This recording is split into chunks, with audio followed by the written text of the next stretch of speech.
Love me.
Struggling with bad credit, or are you stressed about taxes? New Freedom Financial Service can help you restore your credit, file your taxes, and take control of your money. Call today. Your financial freedom starts now.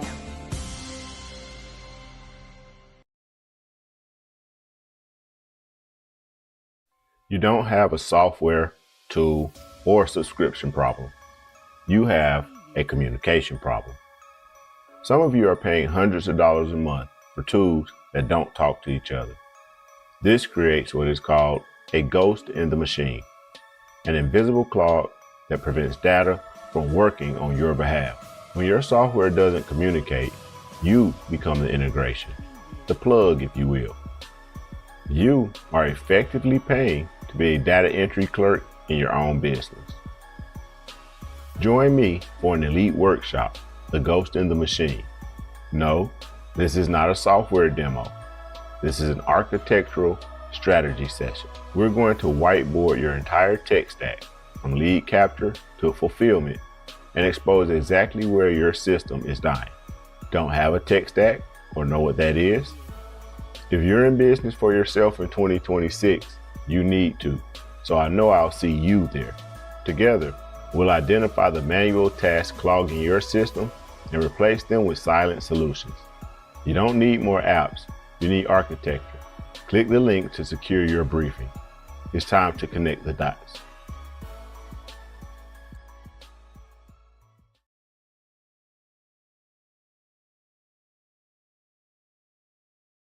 Truth be told, every champion has felt it.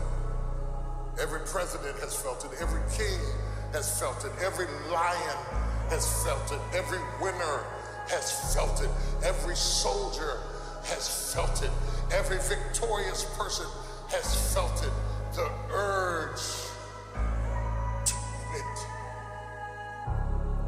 Don't you give up on your dream. I don't care if you don't have the money, you don't have the help, and you don't have the family for it, and you don't have the background for it, and you don't have the friends for it. Don't you give up on your dream. Don't you do it. Don't you do it. Don't you do it. In a world full of hunger, growing up on stomach pains, trying to make it over puddles and avoid the dirty stains of the streets where the rain drinks more than just your pain, and everything you have to lose is everything you have to gain. It's a battle for your mind, for your soul, for your time. Either stay down in the mud or jump back up, get on the grind, trying to catch up in a race where you started from behind, so removed from the lead that you can't even see the line. And the ones who say they love you, the same ones who hold their hand from extending you the kindness that you needed to withstand. The same ones walking blindly with contempt for fellow man. They don't lose a wink of sleep, even when they leave you stranded. Fuck them all, just in tall, never mind if you fall. Every hustler takes a L, without those you can't ball. It's a dirty, dirty dance, roll the dice, take that chance. Gotta tighten up your pants to stay a victim of circumstance. Opportunity comes at a glance, get me stepping like a band. If it's school, rap and dance, it don't matter, get your band. To the sky up if it takes that to help you feel fly. Who am I to tell you not to when I'd rather see you try? It's a blackout to America, so I'm forced to make these choices. Ramen noodles or the bills while others riding noodles Royce. And then claim to be their leaders, whole time ignore their voices. Time to pay us what you owe us, they are just your first invoice. I suggest you pay up quickly, we are not that good at waiting. We have been too fucking patient, US government is Satan. And the victory was ours, you can quit the time wasting and the stalling, cause it's time Babylon should get to falling. Yeah, you know what I'm saying? I think by now we all know who the enemy is, right? And we all see who the enemy is, right? You know what I'm saying? Alright, so it's not a person working next to your job. Probably ain't the person that lives down the street from you.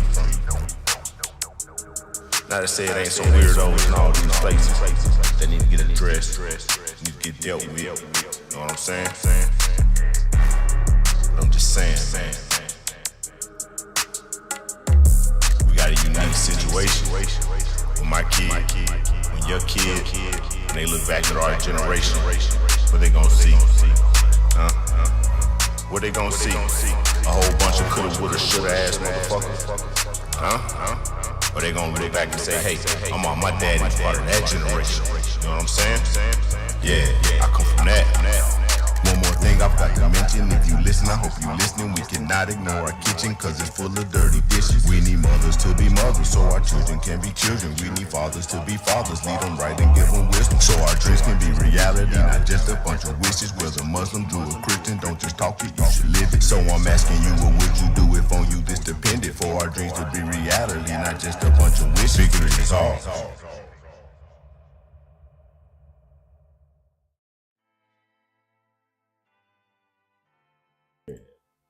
Yeah. And just like that, y'all, we back. Back in here for another installment of Legit Motivation. Y'all know me, but in case you don't, it is he is I, the one and only, Mr. Legit Hustle himself, man. Welcome.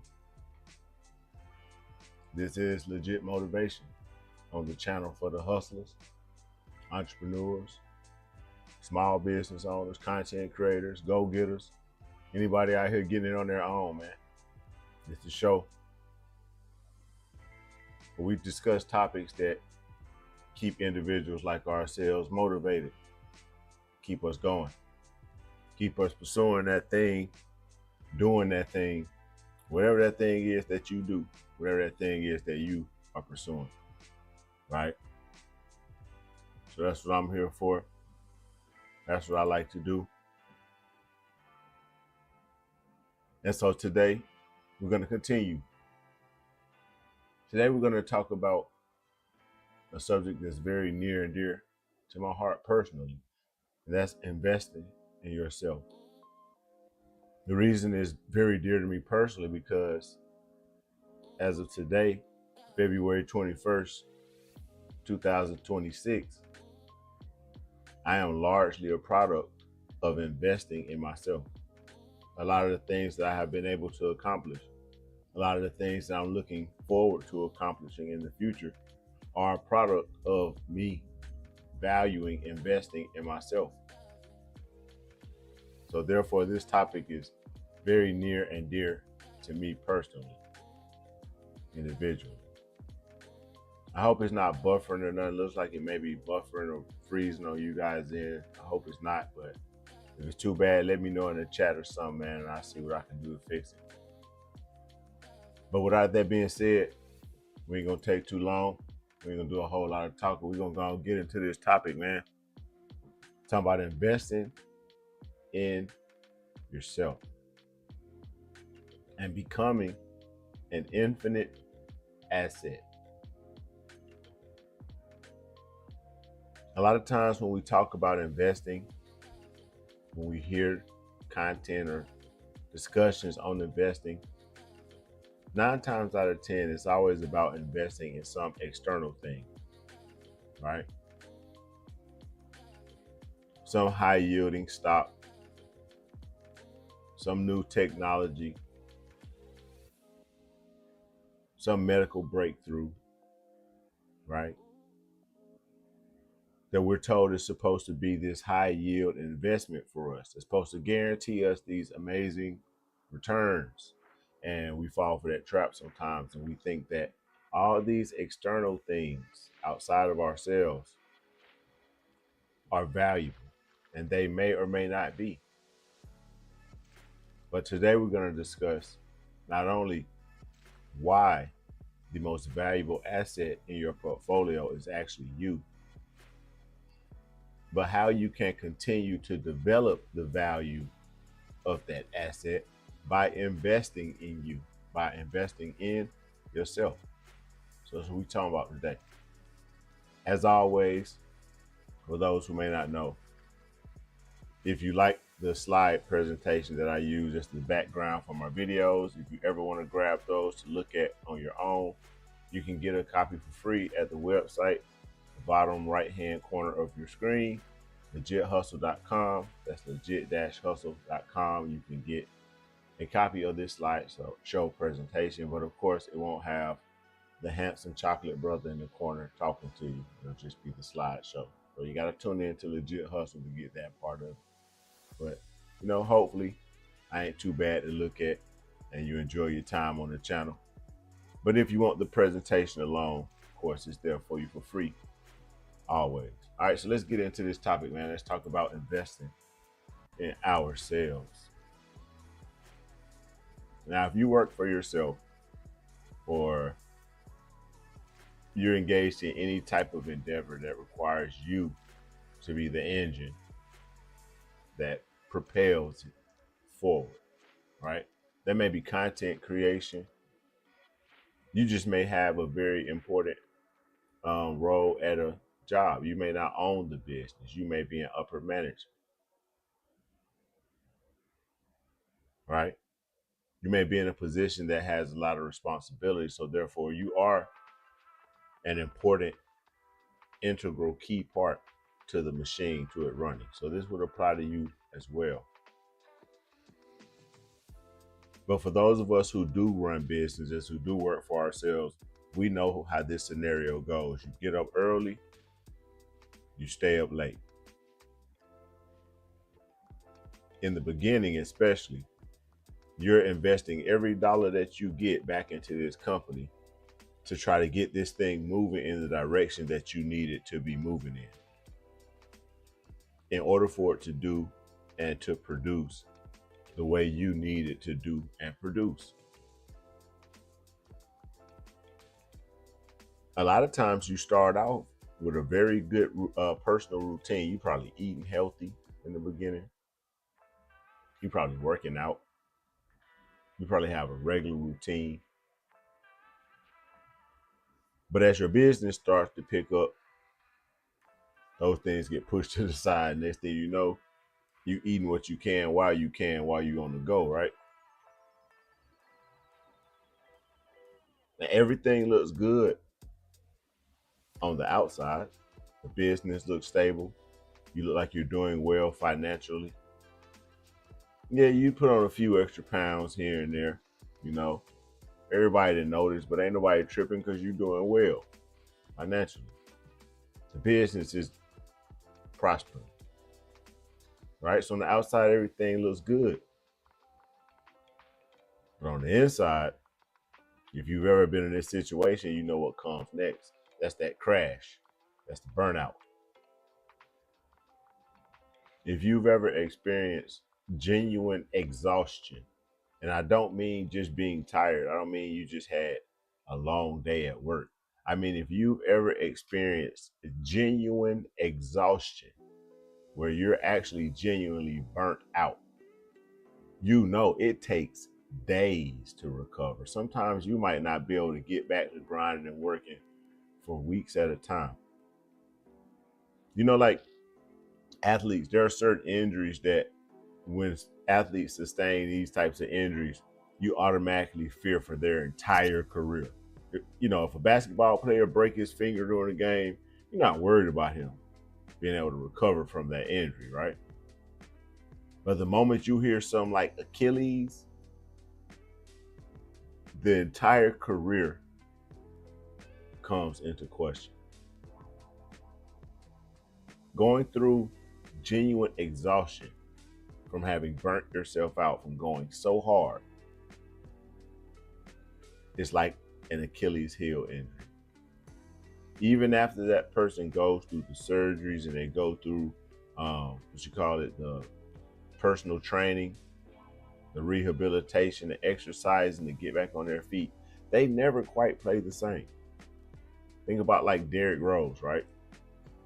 Derrick Rose before the injuries versus Derrick Rose after the injuries. Derrick Rose after the injuries, you could see that the skill was still there, but it was something about that step. Right? A lot of times the players will start playing like they're afraid.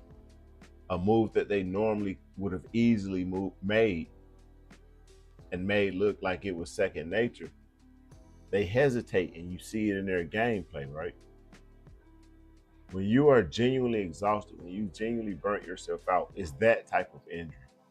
Even after you recover and come back and get back to work and get back to grind and get back to hustling, get back to doing your thing, you're very apprehensive because you don't want to ever feel that type of crash again.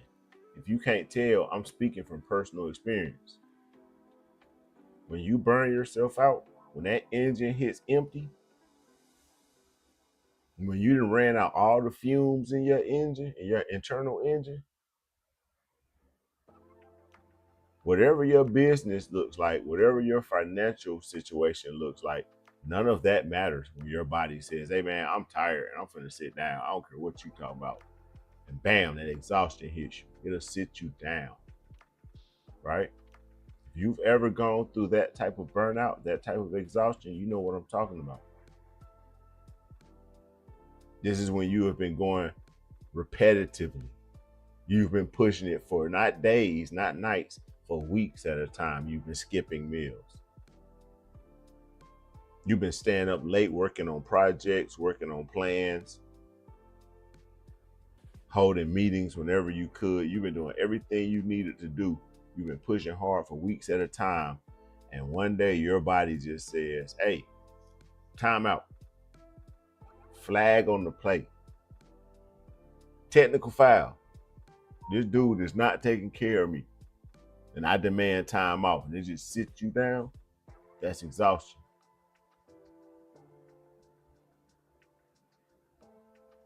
If you've ever been there, you know what I'm talking about. It feels more like an illness than just being tired. It's probably more akin to an illness. So let's talk about that uncomfortable truth. The fact is that we could build the perfect business. We can optimize and automate everything. We can have everything working. We could be hitting all of our objectives, all of our KPIs,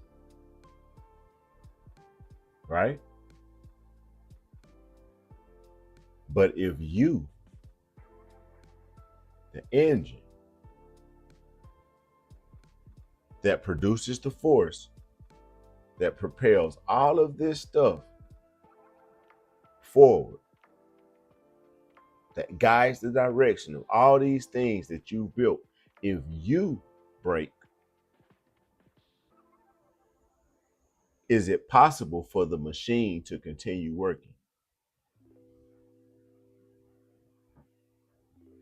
You're at the center of this business. You're at the center of this empire. You're at the center of this conglomerate. Whatever it is that you built, you might just be working on a project at home. You might be baking cakes. You might be an event planner. Whatever it is that you're doing, right? The truth of the matter is, our business success depends largely on how well we function. Yes, you need the team. Yes, you need all the tools and the apps and the software that you use in your particular business.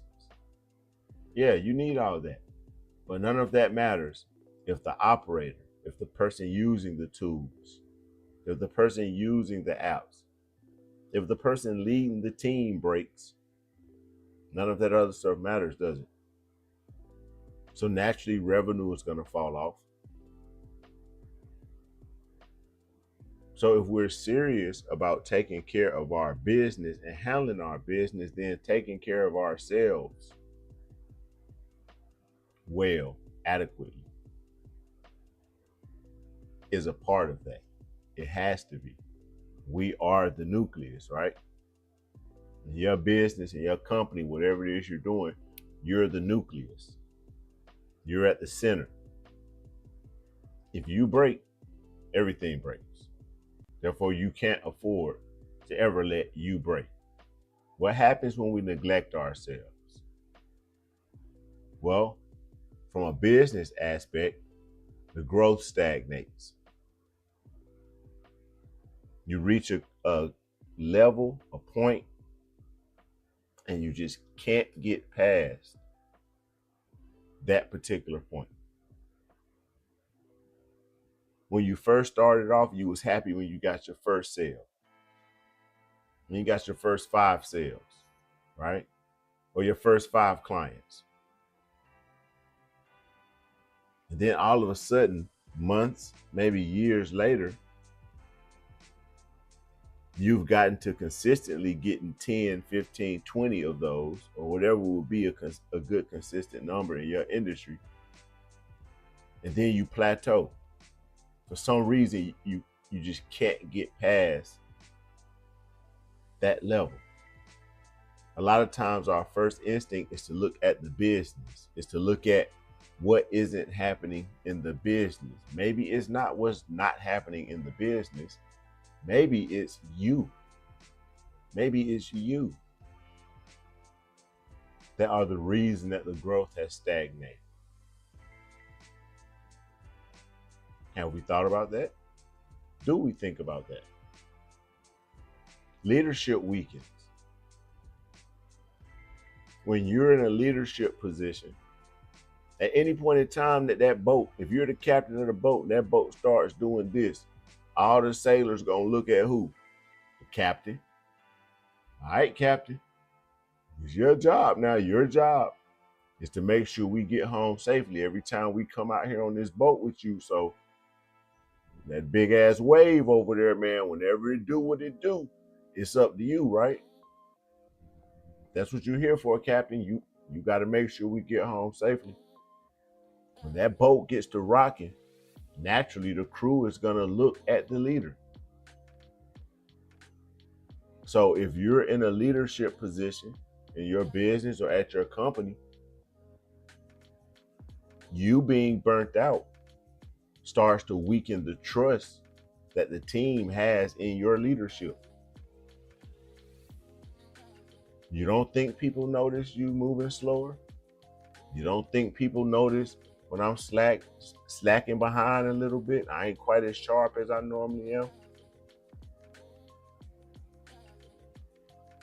One time your team see that, it just might be some things going on at home. You might not, just might not have had a good morning or whatever. Or maybe she ain't get her coffee today. Day two, I don't know, maybe you're not feeling well. It has been a bug going around. I hope boss feeling all right. Day 3 or 4, then people start looking like, wait, hold up now, what's really going on? He's starting to get a little shaky because you're losing your consistency.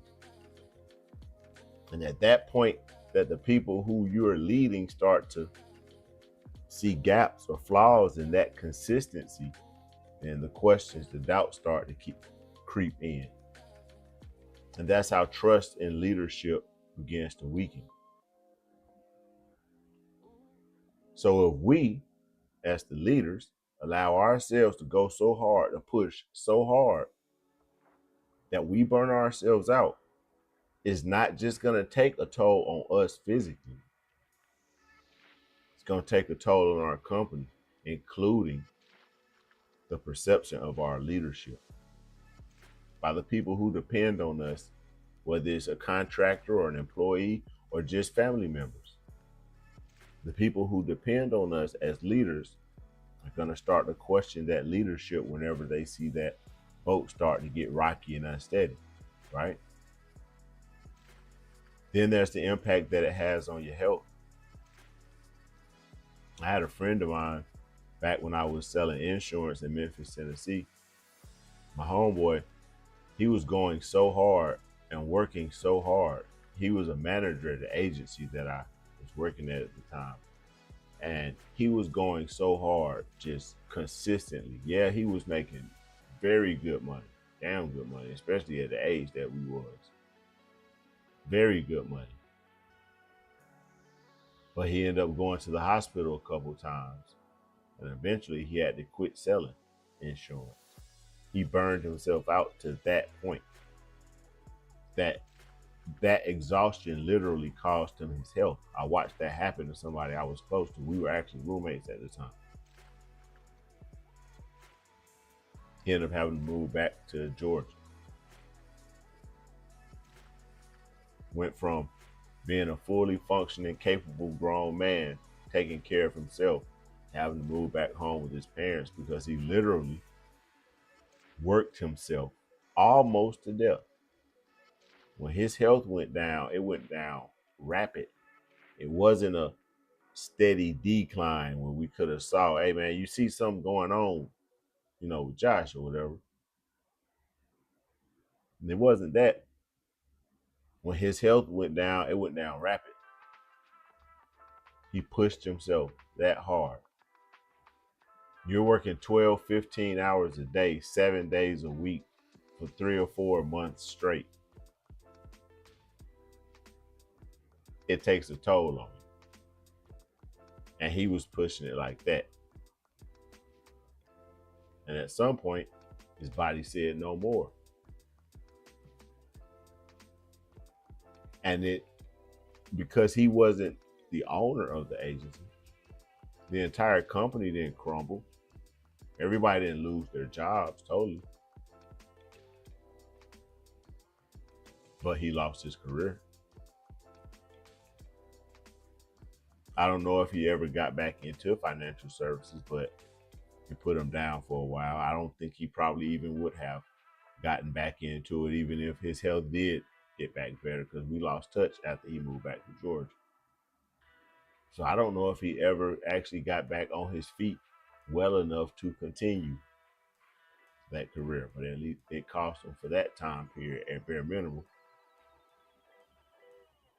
And then again, because you're in a leadership position, you're the visionary, right? You're the eyes. You're the person driving the ship. You're the person captaining the Titanic. If anybody's vision needs to be sharp, if anybody has to maintain a very clear, consistent overview, detailed view of precisely what's going on in this business, in this company, your business, your company, it has to be you, right? So you can't afford to let your vision blur. But if we neglect ourselves, that's exactly what begins to happen.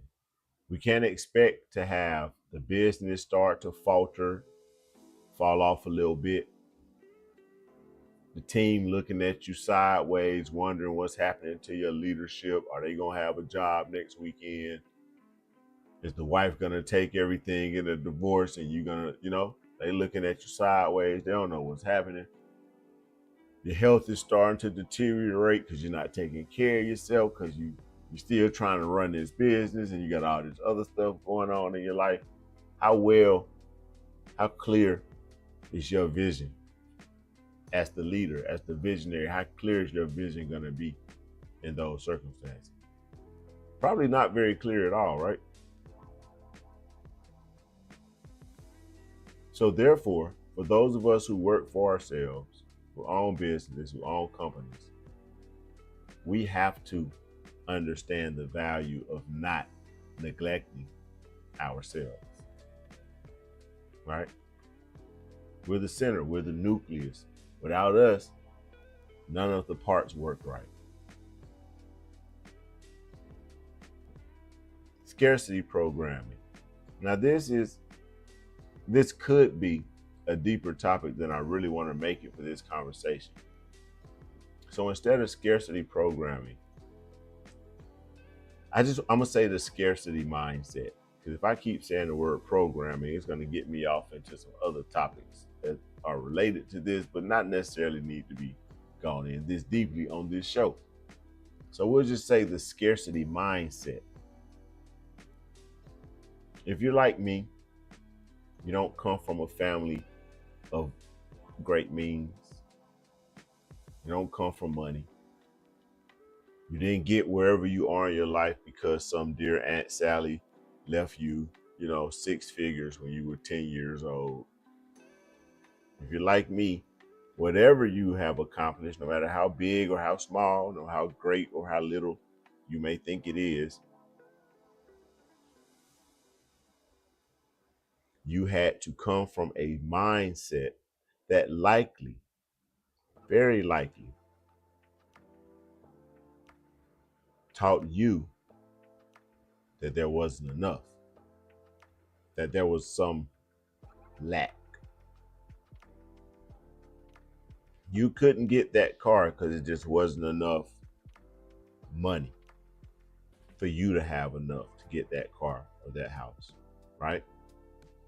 And I'm not talking about a conscious thought process. I'm talking about a subconscious mindset that many of us who come from backgrounds of not coming from money, or where we didn't grow up being taught certain principles about money and finance and investing.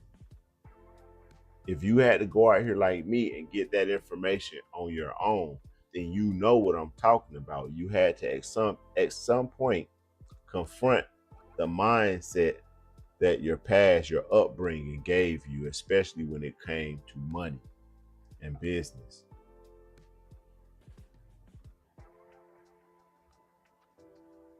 Sometimes we grow up thinking that if we hoard all the money, we'll have it all the time. So maybe not you or not me, or maybe you know someone, however, that does. They stash away every dime they get. They can have $10,000 in their drawer in the bedroom. If you ask for $3, they ain't gonna give it to you. They gotta keep every dime. They can't stand to part with a dime of their money. They're not rich. They probably living in the same place that you're living in, at the same economic level as you, but they hoard money. Or maybe you know people who are extremely loose with money. They spend all of the time. Do you know that though both of those bad spending habits, both of those bad mindsets about money come from scarcity? The fear that I won't have enough tomorrow. The person who spends money quickly, that's usually coming from a person who's not having, when it comes to having money, because they don't know when they'll be able to buy these shoes again. So I got to get them right now while I got this money right now. And the person who hoards money, who's selfish and doesn't want to share or is not willing to lend money to others, has that same problem, scarcity, that mindset.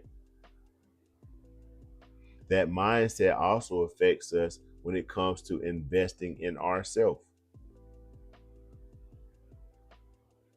The person who is extremely free with spending money, right? Money seems to burn a hole in their pockets. They don't hold on to money very well. That person probably doesn't invest well when it comes to themselves either.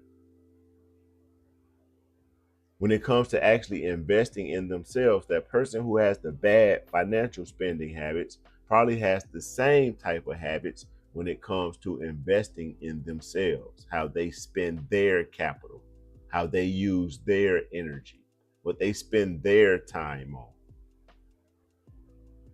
It comes from scarcity, a scarcity mentality, right? The person who hoards money is so busy trying to get money that they're not going to invest in themselves. They don't have the time to invest in themselves. It's more important that they just get the money, get the money, get the money, get the money. Some people will tell you that's a hustler. That's not my definition of a hustler. But some people would consider that being a hustler. I don't. More than how much you get, to me, it matters how you get it. But a person who hoards money is going to be so busy trying to collect it and still be on the hamster wheel, they're never going to have the time or the energy to actually invest in themselves. So all those things that we talked about in the previous slide about needing to avoid: health deteriorating, our vision blurring, leadership problems in the company, the growth is gone, the company's not progressing, you're not reaching any of your sales objectives anymore, which means the bills getting paid late at the house probably. The person who is so busy chasing the money that they don't invest in themselves is 9 times out of 10 going to experience one, if not all of those things, because they're not investing in themselves.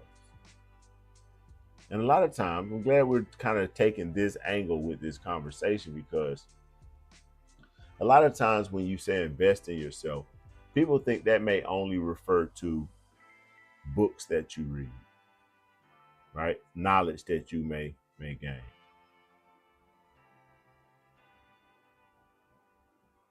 Or some people think investing in yourself is about putting aside 10% of your paycheck every pay period, putting it into a piggy bank or something, paying yourself first. Some people may think that that's what investing in yourself is about. But from this angle that we're taking with this discussion, we're not just talking about investing in yourself financially. We're not just talking about investing in yourself knowledge-wise. We're talking about comprehensively investing in yourself. That means in a bunch of different areas, in a multitude of ways. There are ways that you can and should be investing in yourself. And like I said at the very beginning of the presentation, this topic is very dear to me because I am very much a product of investing in myself. A lot of the things that I have been able to accomplish and build for myself, for my family, for my company, are a product of me investing in myself. So this topic is very near and dear to me because I know the value firsthand of investing in yourself. So I hope I do a pretty good job of inspiring all of you out there to take investing in yourself seriously. Not only are we going to talk about why this is important, but we're also going to talk about ways that you can be investing in yourself right now, right? Maybe some ways you haven't thought of before. But in order to understand why it's so valuable, we have to let go of that scarcity mindset. If you deal with that internal conversation, you have to address that voice. You have to silence that voice. You have to change that inner dialogue. If you need some insight on that, excuse me, I actually did a presentation on that a few months ago on here on Legit Motivation about, I think the title of it is The Power of Positive Self-Talk. And maybe you may not realize the internal dialogue that you have going on inside yourself and how negative and critical that can be of us. And that internal dialogue is a huge, huge barrier to our success.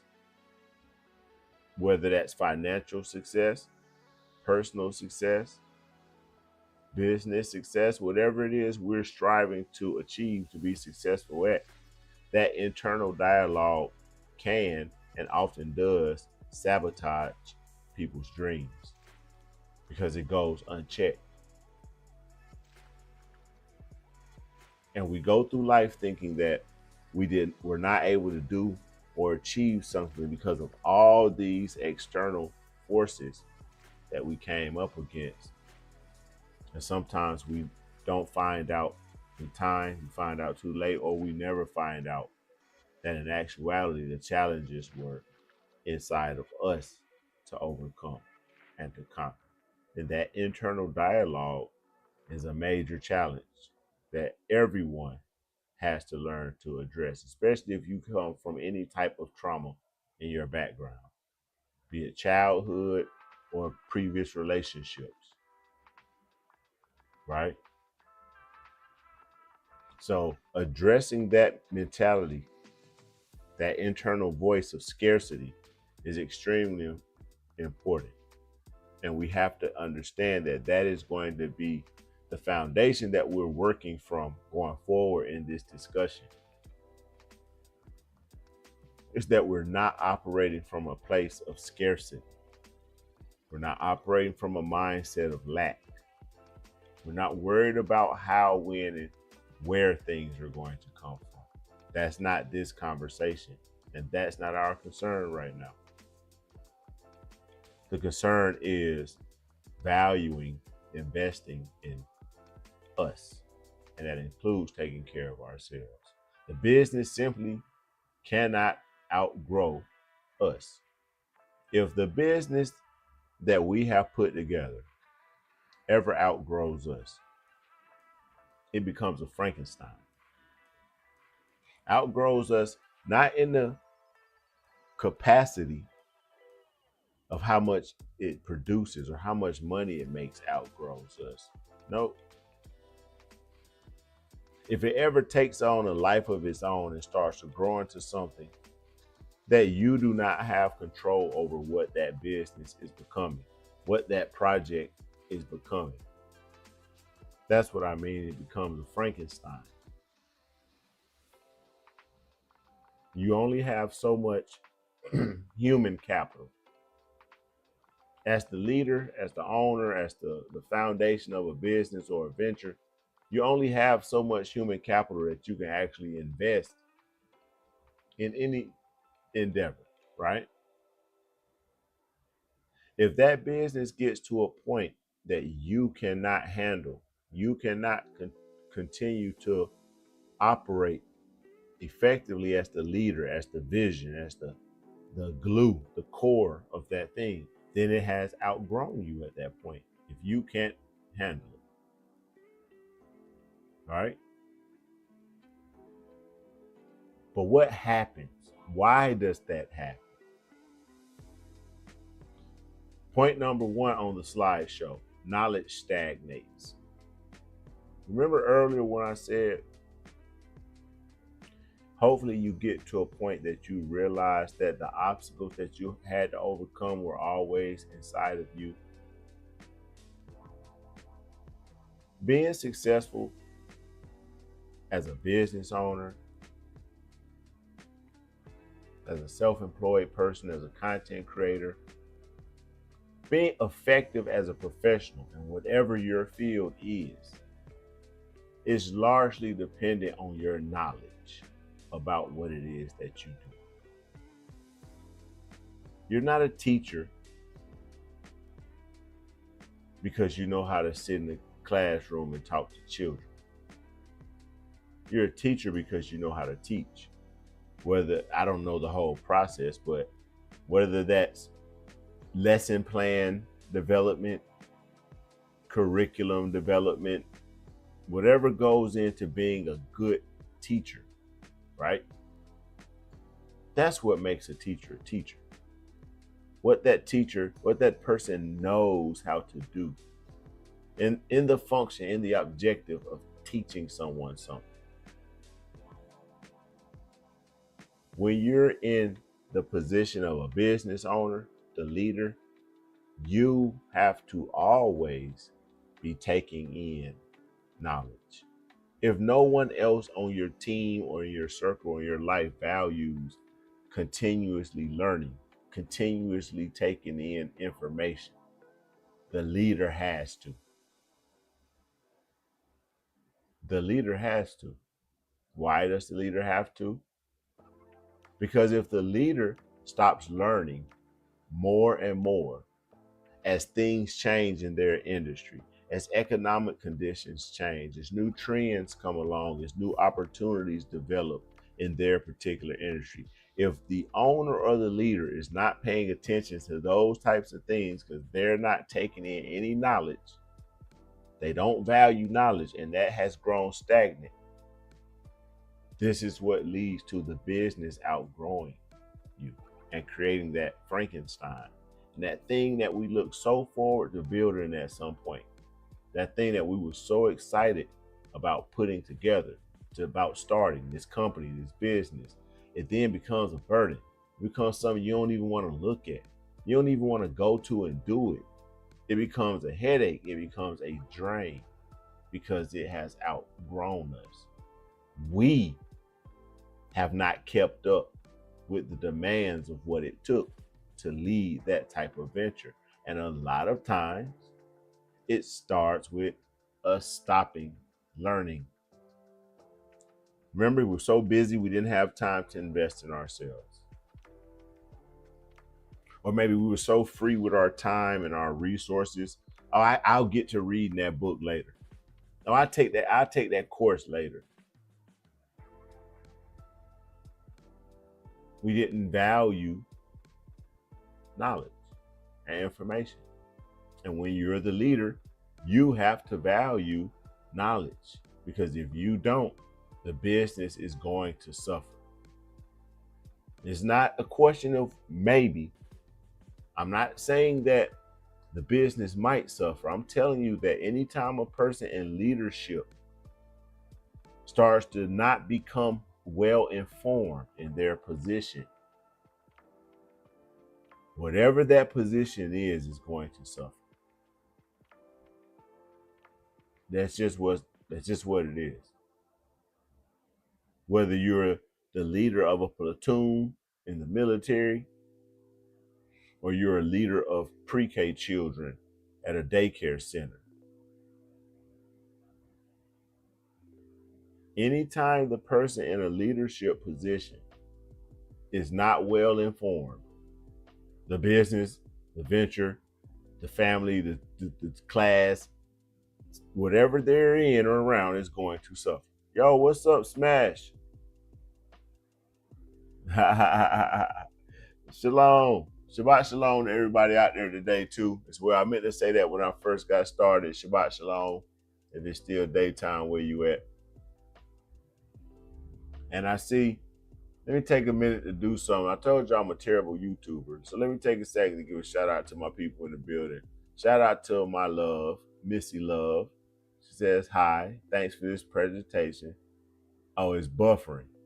Yeah, see, I don't really know what's going on with that. It's not really showing me any of the data on this end. I hate that too. Hold on.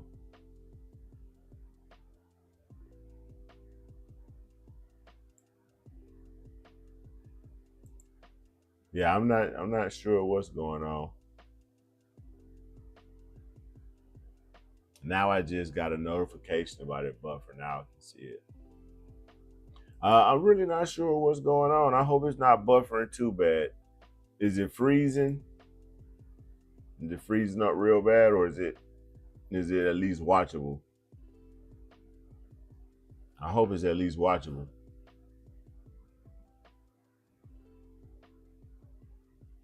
But anyway, we're going to pretend like everything is all copacetic.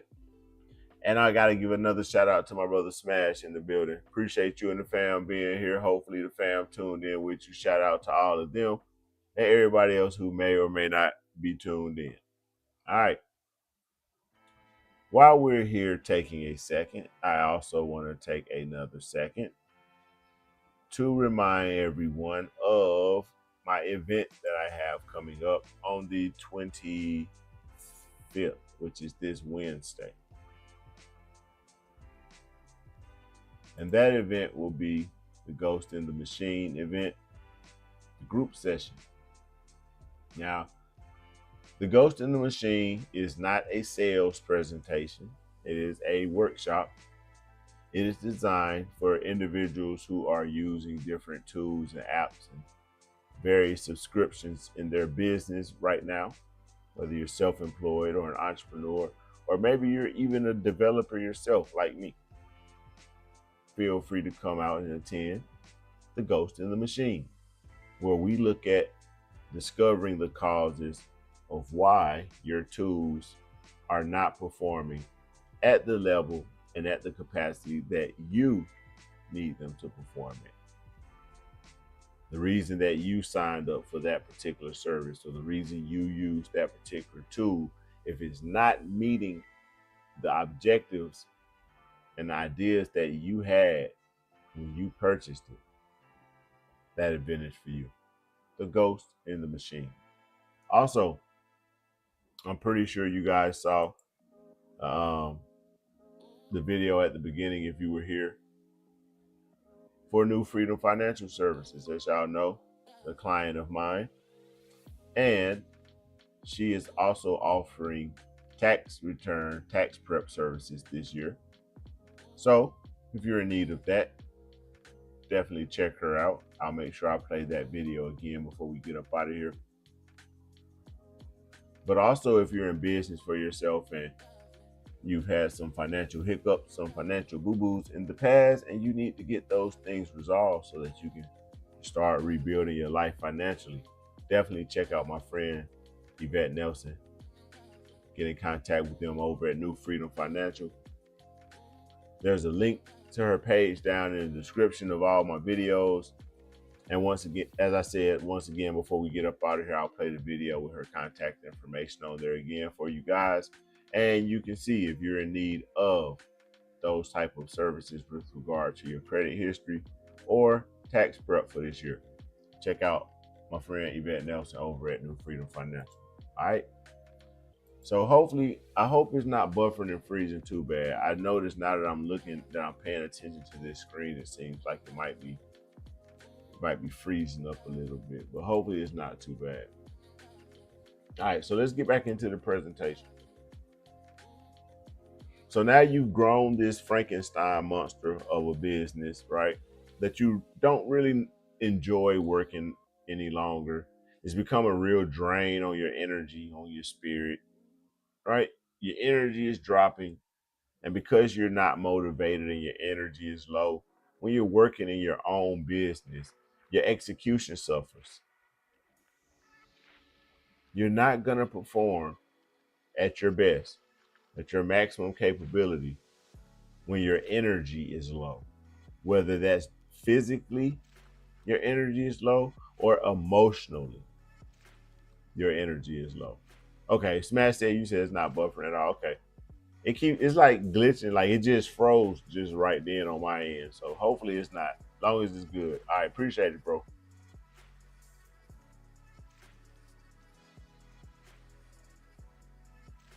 So there's no way we're going to be as effective as we need to be, as we could be, as we should be, when our energy is off.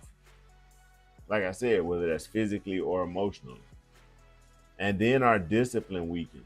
Like I said earlier, it already has started to waver and flake a little bit, because back in hustle, grind mode, when we were in go mode, when we were doing everything we had to do to get the business up and running, we were doing everything we had to do to finish that project, to make it through class, we had already started slacking on our diet. We used to not even eat iceberg lettuce. We used to only eat romaine and baby spinach. Now we just start just put the iceberg on there when you go to Subway. You know, you ain't even eating the same stuff you was. You just start slacking in places here and there. I'm being a little bit extra with that one, but y'all get what I'm saying. The discipline is starting to waver a little bit. So your diet is already probably a little bit off by the time you get to this point. So the objective is not to fix this, not to fix your business, not to fix your life when it gets to this place. When all these things are compounding, you don't even have time to study no more. You don't know what the newest cutting edge things are in your industry. You used to keep up with that stuff. Now 5-10 years in, you don't even know no more. You don't go to the events no more. You ain't been to a trade show in 10-15 years. You don't know what's going on in your industry, right? The knowledge then stagnated. You ain't prioritizing the knowledge part of it. You're burnt out. You're tired all the time. You can't go on enough vacations to get your energy back because you're just burnt out. And of course, because you're so burnt out, you ain't executing that well. The business is definitely suffering. The team that you lead, the people around you, they definitely see it. You suffering. You're not doing well. You don't want to wait till you get to this point in whatever you're doing. Again, this legit hustle. So y'all know, man, I talk to hustlers, entrepreneurs, business owners. That's primarily who my conversation is for. But it applies to everybody. What's that saying? An ounce of prevention is worth a pound of cure. It's better than a pound of cure, something like that. You don't want to wait till you get burned out. You don't want to wait till everything is rocky and shaky. You don't want to wait until you don't know if you're going to be able to keep the business open. Imagine how much it sucks to have a successful business that you worked hard, you bust your ass for. You overcame odds to get open, to get up and running. Imagine how much it must suck to do that and then lose it not because it didn't make money, not because you couldn't make it successful, but because you burned yourself out. And again, we're not just talking about physical tiredness.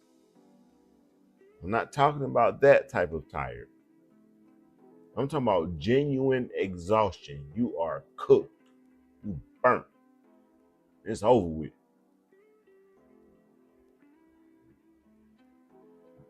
Don't wait till you get to that point. Take the steps now, early, in the beginning. If you're at the beginning stage of starting a business, if you're at the beginning stages of starting this company, or just now learning to work for yourself, maybe you're just now starting as a content creator, or maybe all of these things from being exhausted and burnt out haven't hit you yet. Maybe you haven't hit that wall yet, that burnout wall. Don't wait till you hit it. Start taking the steps now. Start doing the things now that will prevent you from even having to experience that, right? Well, Mike, how do I do that? I'm glad you asked, Legit Hustle audience, because this is exactly why I'm here. I'm here to tell you exactly how you can do that. It starts with this moment right here, where you have to realize that the ceiling, the wall that you're hitting, the peak that you keep reaching that you can't get over, it is not external, it is internal. I'm gonna repeat that again. The wall, the ceiling that you keep hitting that won't allow you to get to that next place, to take your business to the next level, to get that promotion, to qualify for that promotion, or whatever it is you're doing in your life, that thing is not external. It is internal. I'm gonna go out on a limb and say, I don't even care what it looks like it is. It is not external. It is internal. Remember, back early in the presentation, I pointed out that the foundation for everything that we were going to talk about going forward was based on letting go of a mentality, and that was the scarcity mentality.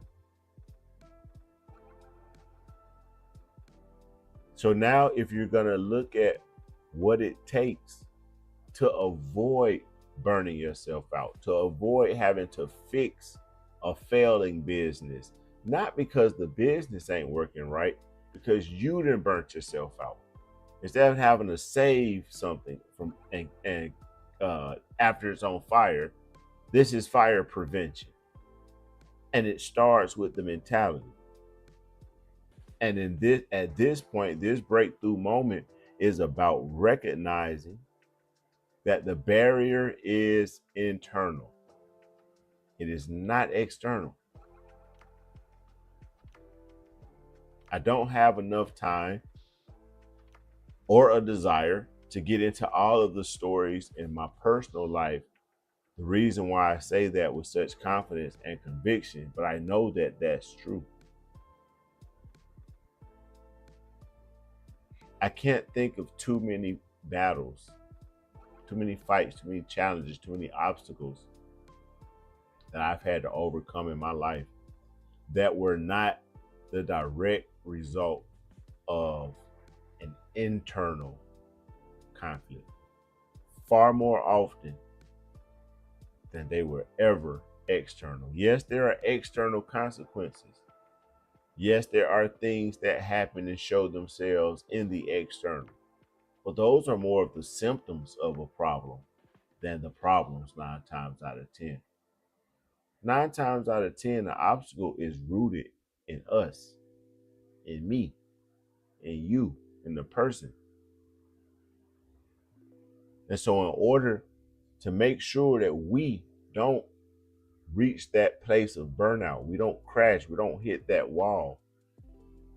In addition to getting rid of that mentality, that mindset of scarcity, we have to replace it with one of capability. The mindset, the knowledge that you are capable. I didn't say you were rich. I didn't say you were ever going to be rich. I don't think our happiness and our true success is actually measured in that any damn way.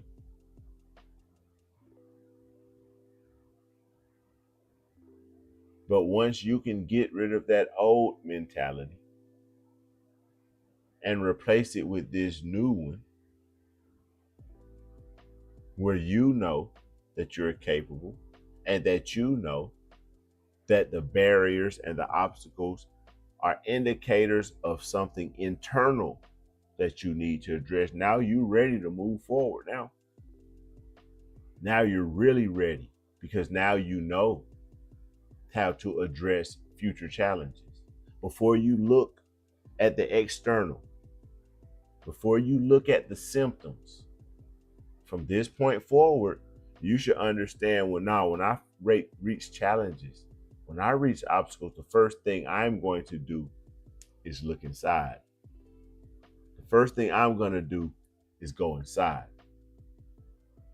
Because 9 times out of 10, not the symptom, not the external world, the cause, the root cause is internal.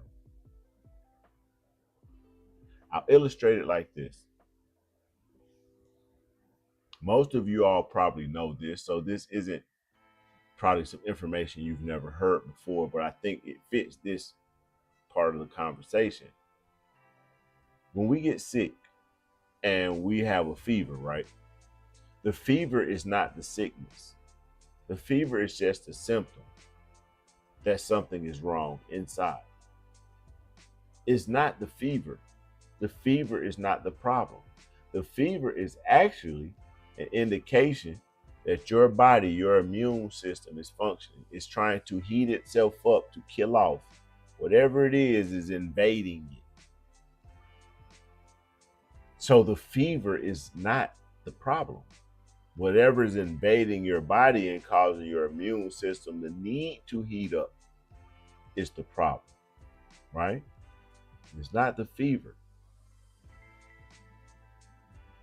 The same thing goes with this scenario right here.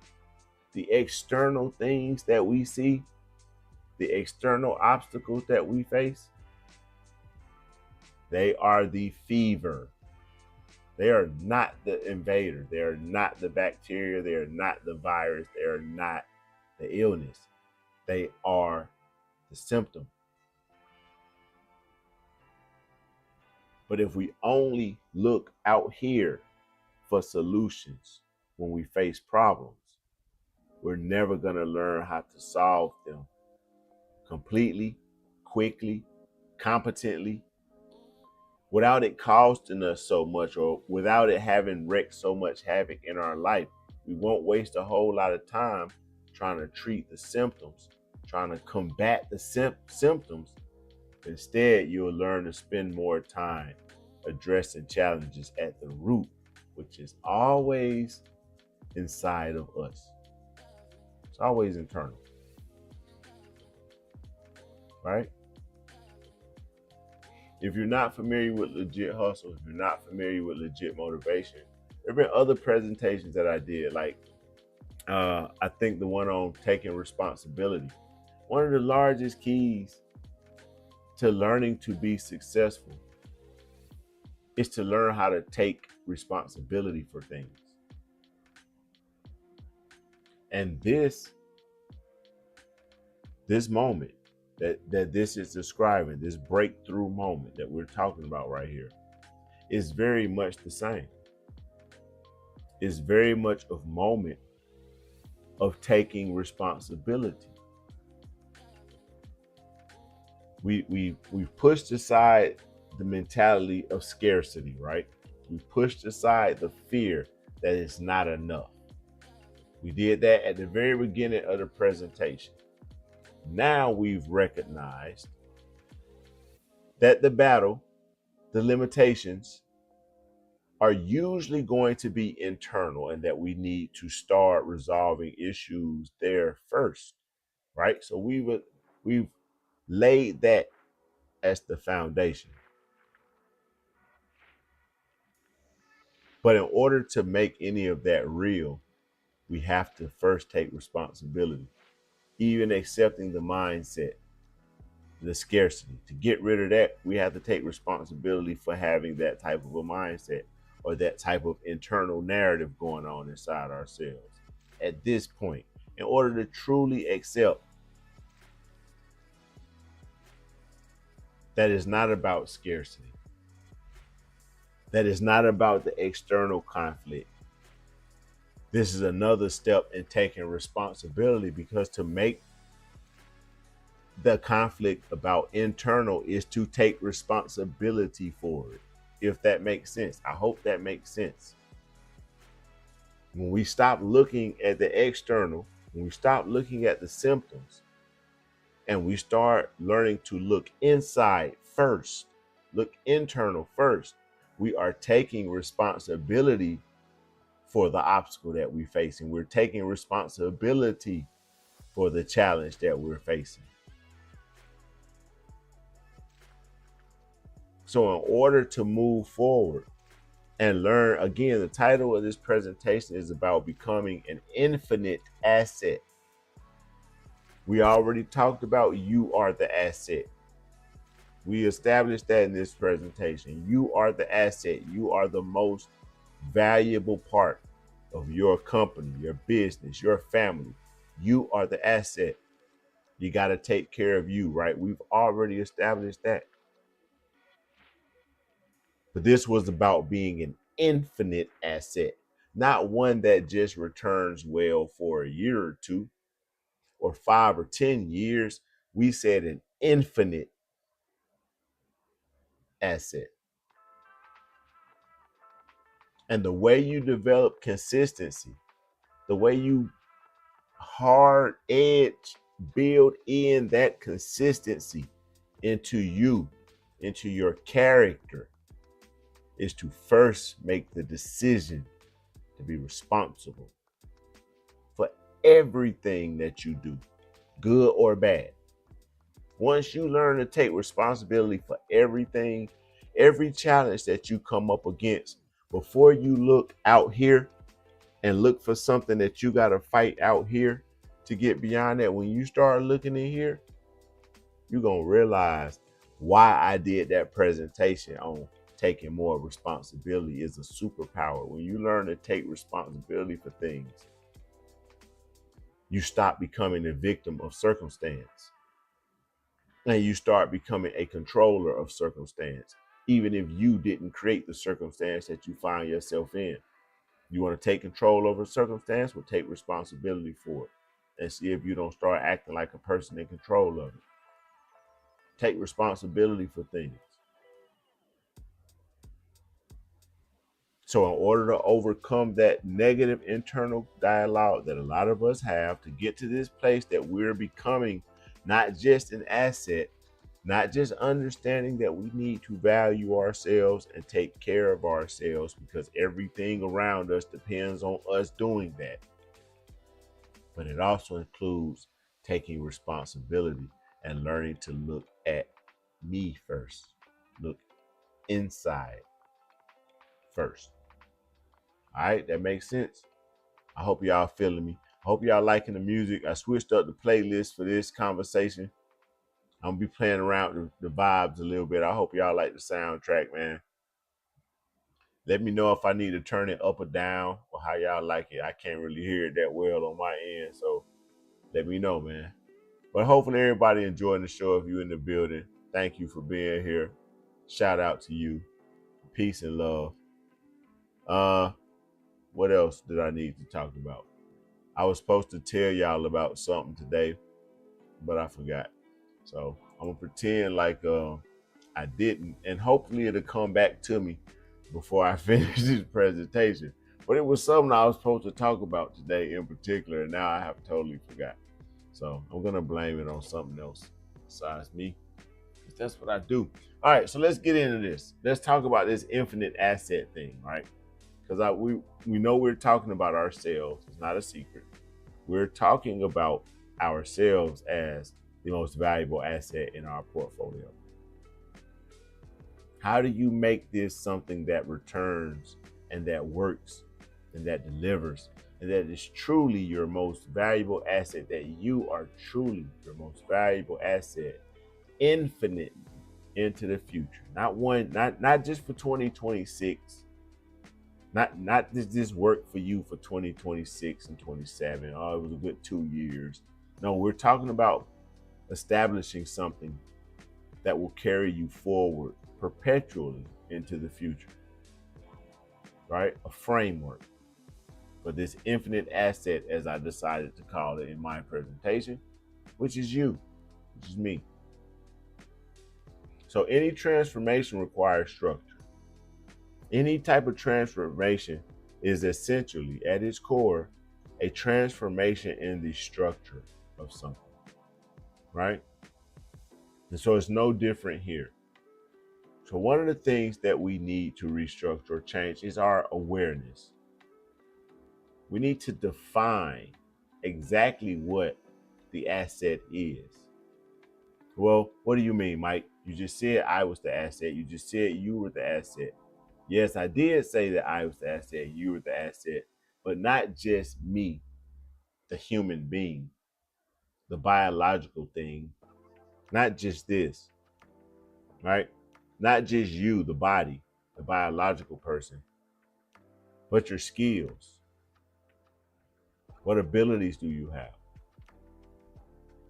What skills do you bring to the table? What is it about you? What is it about me that actually makes me an asset? That's what we're talking about. Awareness.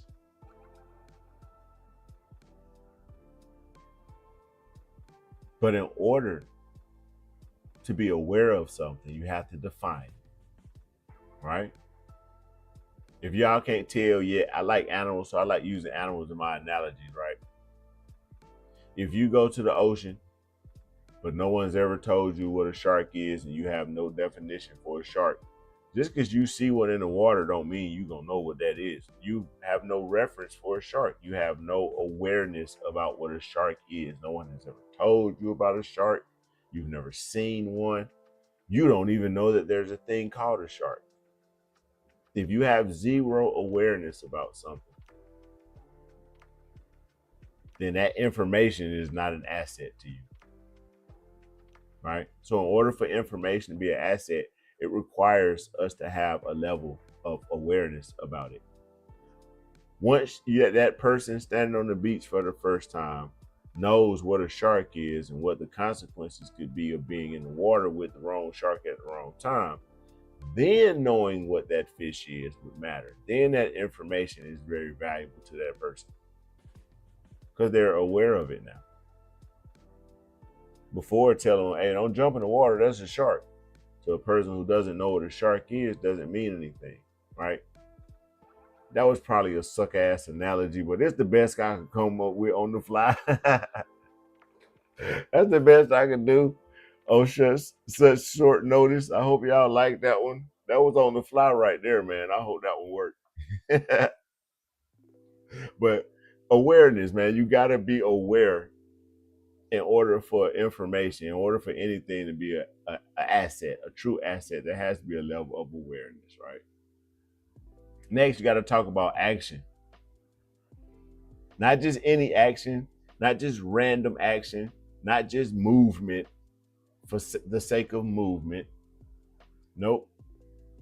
In order for this asset to be an infinite asset, one that returns for you and produces for you infinitely, it has to be optimized. Well, why does it have to be optimized, Mike? Well, when you don't optimize things, you waste them. You waste energy, you waste resources. By optimizing the actions, By optimizing the things that the asset does, that it performs, you ensure that it's not wasting energy. And when the asset is you, when the asset is your mind, then you definitely don't want to be wasting energy. You don't want to waste your time. You don't waste your money. You don't waste any of your resources, right? You're not in this to waste time and resources. You're in this to be productive, hopefully get a return and be able to take care of your families. We call that being financially successful. So you're not in it to waste things. So in order for this asset to truly be an asset, oh, thank you, babe, about the music. Okay, I see it. Thank you. In order for this thing to truly be an asset, this thing to actually be that and be that infinitely for us, then it has to come with awareness and optimized action. And the third thing is another topic that, if you've listened to me speak on Legit Hustle in the past, you've probably heard me bring up this topic, and that's ownership. Ownership. What type of ownership? What do we mean ownership? We're talking about implementing tactical systems that you own. What do you mean tactical systems that you own? I'm the asset, right? You don't have anything that you own. Yes, you do. You have ideas. You have intellectual property. You have capabilities. If you're a receptionist and all you have to do is type and transcribe messages, might not seem like there's any ownership to be had in that, but you're actually the owner of the final document in a sense, because without your typing skills, that document doesn't get typed up. And when you're accurate and you're good at what you do, you produce a well-written, accurate, clean document, right? And as a person who takes pride, when you take pride in your job, when putting out a good product matters to you, you're taking ownership of that. You're taking ownership for the end result.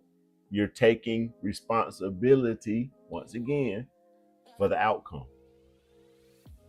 So in order for this asset, for you to truly be an asset and to be able to continue to function as such infinitely into the future, you have to be aware of the asset, of its true value and what makes it valuable. You have to be aware and optimize the actions that the asset is performing. Are you wasting time? What is wasting a lot of your time? Are you wasting energy doing something that's not productive or is not leading in the direction that you need to be going to achieve this thing that you're out to achieve? Where are you wasting energy at? Are you spending too much money on weed? You spending too much money on liquor? I'm not the person that's gonna tell you on YouTube, don't kick it and don't do your thing, man. Kick it and do your thing.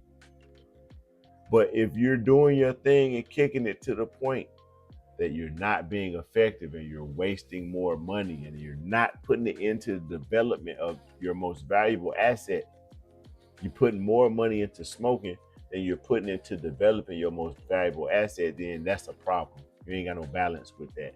That's out of whack. That can't work.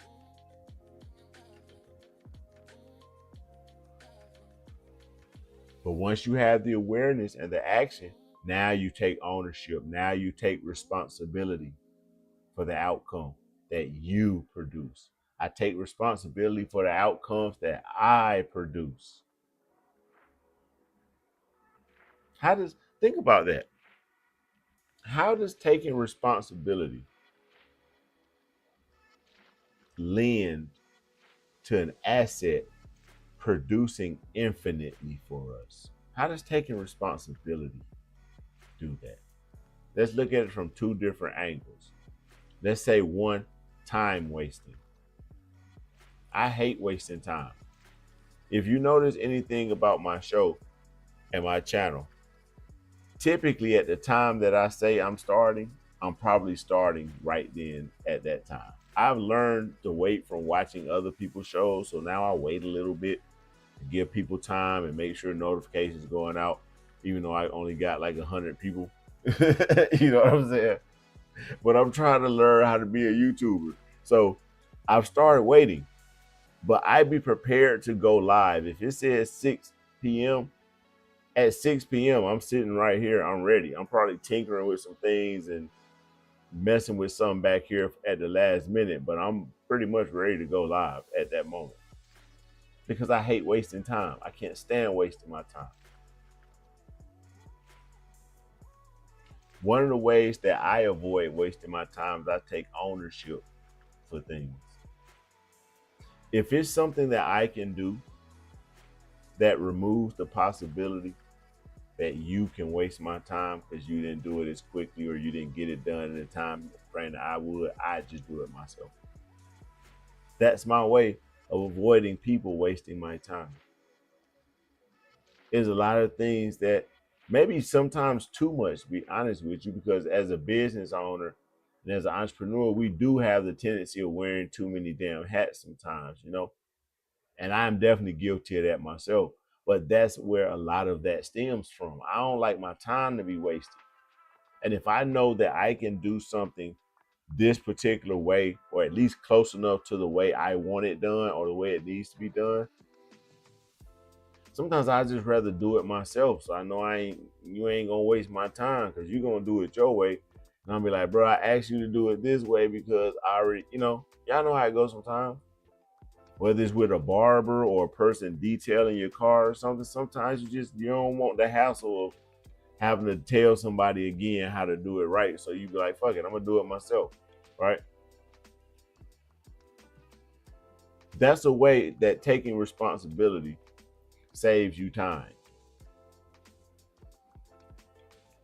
Because whenever you take responsibility for something getting done, that means you're not trying to waste any time. You don't want any excuses for why it wasn't done on time, why it went so far over budget. When you know it's getting done, I'm gonna step in there and just go and make sure this gets handled right? That's one of the ways that taking responsibility does. But the other way, on the flip side, sometimes taking responsibility keeps us from acting at a time when maybe we want to, but we take responsibility for something. And for that reason, both parties get to walk away unharmed. Hey, it really wasn't that big of a deal that I stepped on your shoes when I was walking back from the bathroom. I really think you just jealous because you think your girl was looking at me when I was going to the bathroom. So I don't even really think I stepped on your foot. I really think you just hate me. That might be what I'm thinking in my mind, right? Right. But I know that talking like that in that situation could likely lead to not just myself. Maybe I don't care about my own safety, but I can take responsibility in that moment to make sure that nobody around me gets hurt unnecessarily. So even though I might feel that way about the situation or the person talking to me in that moment, in that fictitious club scenario I just made up in my head, even though I might feel that way and that might be what I want to say, as a mature person, you learn to take responsibility and say, hey, you know what? My bad, bro. Nah, my bad, dog. Matter of fact, let me buy you a beer, Holmes. My bad, bro. I ain't see your foot. And you make sure you get back to your section and your beautiful lady and your homeboys and y'all, everybody get home safe. That's also taking responsibility. You get what I'm saying? So taking ownership of something comes in a lot of forms. There's a lot of times when taking responsibility is the right thing to do. And even some situations where taking responsibility might be the reason you or someone else that you love makes it home out of a situation safe because you choose to take responsibility for something and make sure instead of it going left, it go how it's supposed to go, right? So without the willingness to take responsibility, without the willingness to take ownership for things, this asset that we're building, this asset that we're discussing, it can never truly be as valuable. It can never really be the whole asset that it could be if you don't learn to take ownership for the outcome of situations, right? I hope y'all feel what I'm saying, man. I hope that makes sense. You know, for those of you all who may not know, at Legit Hustle, I am a connoisseur of the herb, and I think it's great. I love it, and I had some wonderful edibles earlier today, and I'm feeling really, really good. And some of my analogies, they might be coming from that place. You know what I'm saying? So I'm trying to make sure that I ain't going too far off the topic. You know what I'm saying? But I'm definitely feeling good, man. Yeah, I made some. If you never had Green Dragon is the herb with golden grain alcohol, right? It makes a tincture. If you never had any Green Dragon, man, if you love the herb like I love the herb, if you thank the Most High for giving us the herb, like I thank the Most High for giving us the herb, man, you got to get you some Green Dragon at least once or twice in your life, man. I'm just telling you, man. I'm going to try not to get too excited on YouTube. Don't nobody being like, oh, he a weed head. I ain't really a weed head. That's why I said I'm a connoisseur, man. I think I'm a connoisseur. I have a deep appreciation for the herb. I have a deep respect and love for the herb. And I really do think that it's a gift from the Most High. And if you've never had a tincture, you're missing something. That's all I'm gonna say, man. It's the champagne of herb. If you like herb, if you like cannabis, having a tincture is like having champagne. It's like the Cristal. I don't drink for real, so I don't know what the latest champagnes are, but it's like having that one. Whatever that one is that one. You know what I'm saying? Hey, exactly, Smash. You already know, man. Popeye got to have his spinach. I wouldn't be Legit Hustle if I came up here just bone stone sober every day, bro. That wouldn't even be me. You get that'd be somebody else. You know what I'm saying? I want y'all to get me, to get Mike for real. So, yeah, man. I gotta keep 100, man. This is my channel, and this is one of the reasons why I dress the way I do and I rock it the way I do, because when I came on YouTube and starting this last company I started, I got back to being able to do me, how I do me. That means dress and be how I choose to dress and be comfortable doing it. You feel me? Because I ain't got nobody to answer to when it comes to how I get paid other than my clients. As long as I perform for them, you know, I don't care about the rest. So yeah, man, I love the herb, and I like being around people that appreciate good herb. So, and if you are like me, if you appreciate good herb, man, you definitely got to try you some good tinctures one day. But we talking about ownership and being an asset, so definitely be responsible. I'm all for people doing a thing and kicking it, whatever it is that you do, but always be responsible. If it keeps you from being productive, if it takes you away from your loved ones, then it probably ain't for you. But if you can do it responsibly and balance without harming yourself and your loved ones, then by all means, man, do your mother thing. You feel me? All right, so let's get back to talking about being an asset, man. How do we continue to build this framework? Let's get into the steps, each one individually. So the first one, of course, was awareness. We talked about awareness, defining what the asset is. So let's talk about what investing in yourself actually is. Because remember, we've established that you are the asset. We've established that you are the value. We've established those, right? We've established that you got to get rid of the old scarcity mindset. You have to start realizing that the barriers and obstacles that you face 9 times out of 10 are the result of internal conflict and not external conflict. So you've learned to stop looking outside of yourself for the solution, right? Those things are established at this point in the conversation. But ultimately, this is a conversation about investing in yourself. So we need to define exactly what investing in yourself is. Remember, because we have to define the asset. We have to define you. We have to define what it is that actually makes us valuable. All right. So self-investment is the deliberate allocation of time, money, and energy into our physical health and vitality. We talked about that, the need to take care of ourselves physically, because everything depends on us. The whole company depends on us. Everybody needs us to be at tip-top shape because we're the core. So you got to take care of yourself physically, right? So we've discussed your physical health and your vitality. Also, your mental well-being. Your mental well-being. Mental models and frameworks. What is that? Let me illustrate it this way. Last year, I started watching a lot of Stoic. Y'all ever see those? Like, I'm pretty sure they're AI produced.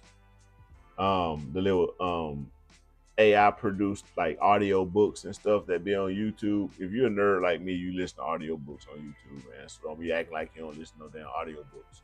But it's a certain type of audio book on YouTube now, and I'm pretty sure all of them are AI generated.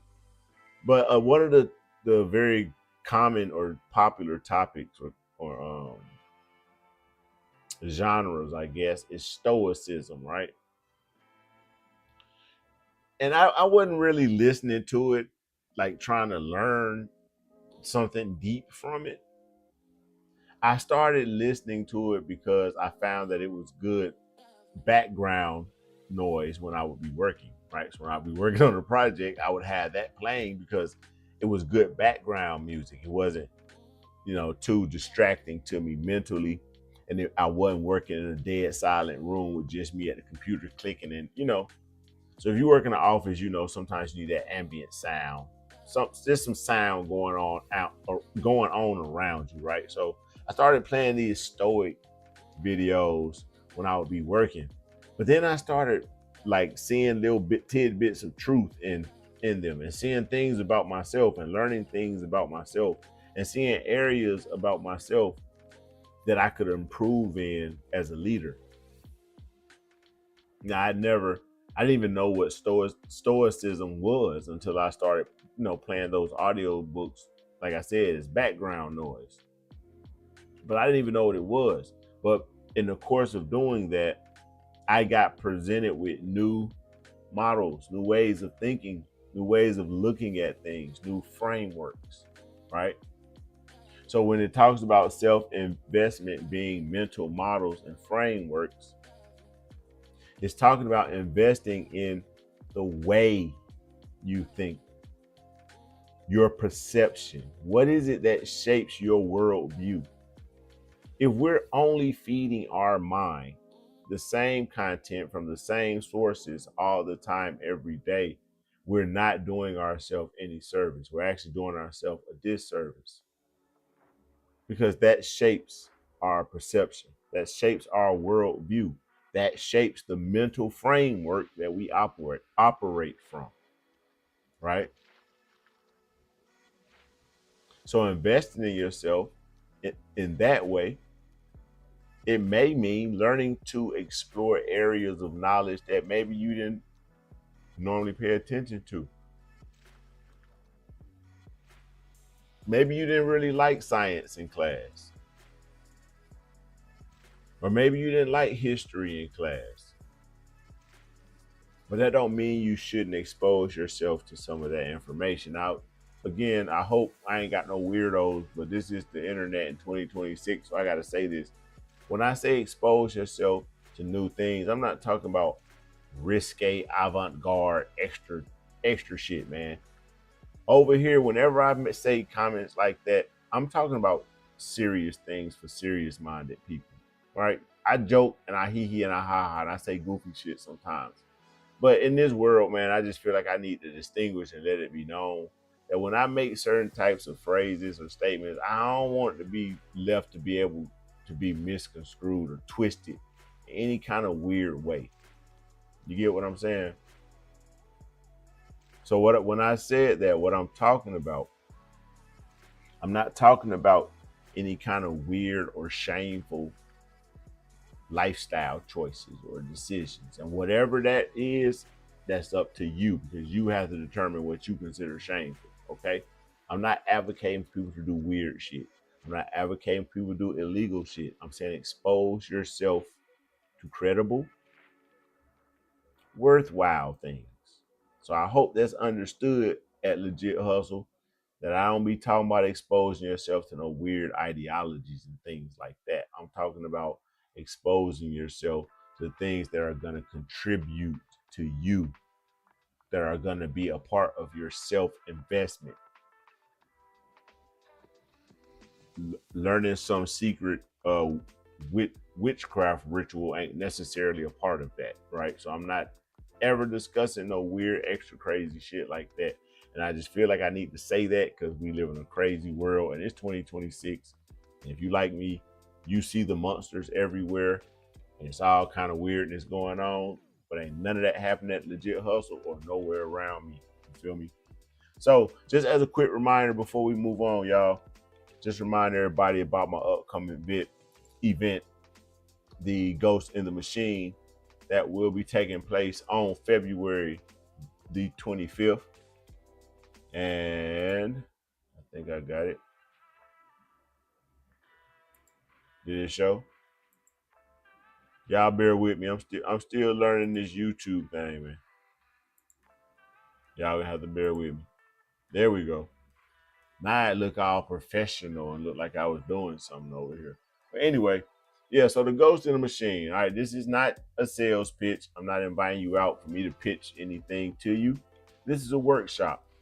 If you're in business for yourself or you work for yourself and you're using any kind of modern tech, any tools, any apps, any subscriptions, and it's just not working like you thought it would, it's not delivering the way you envisioned it when you originally started using it or decided to incorporate it into your business, this is the event for you, the Ghost in the Machine.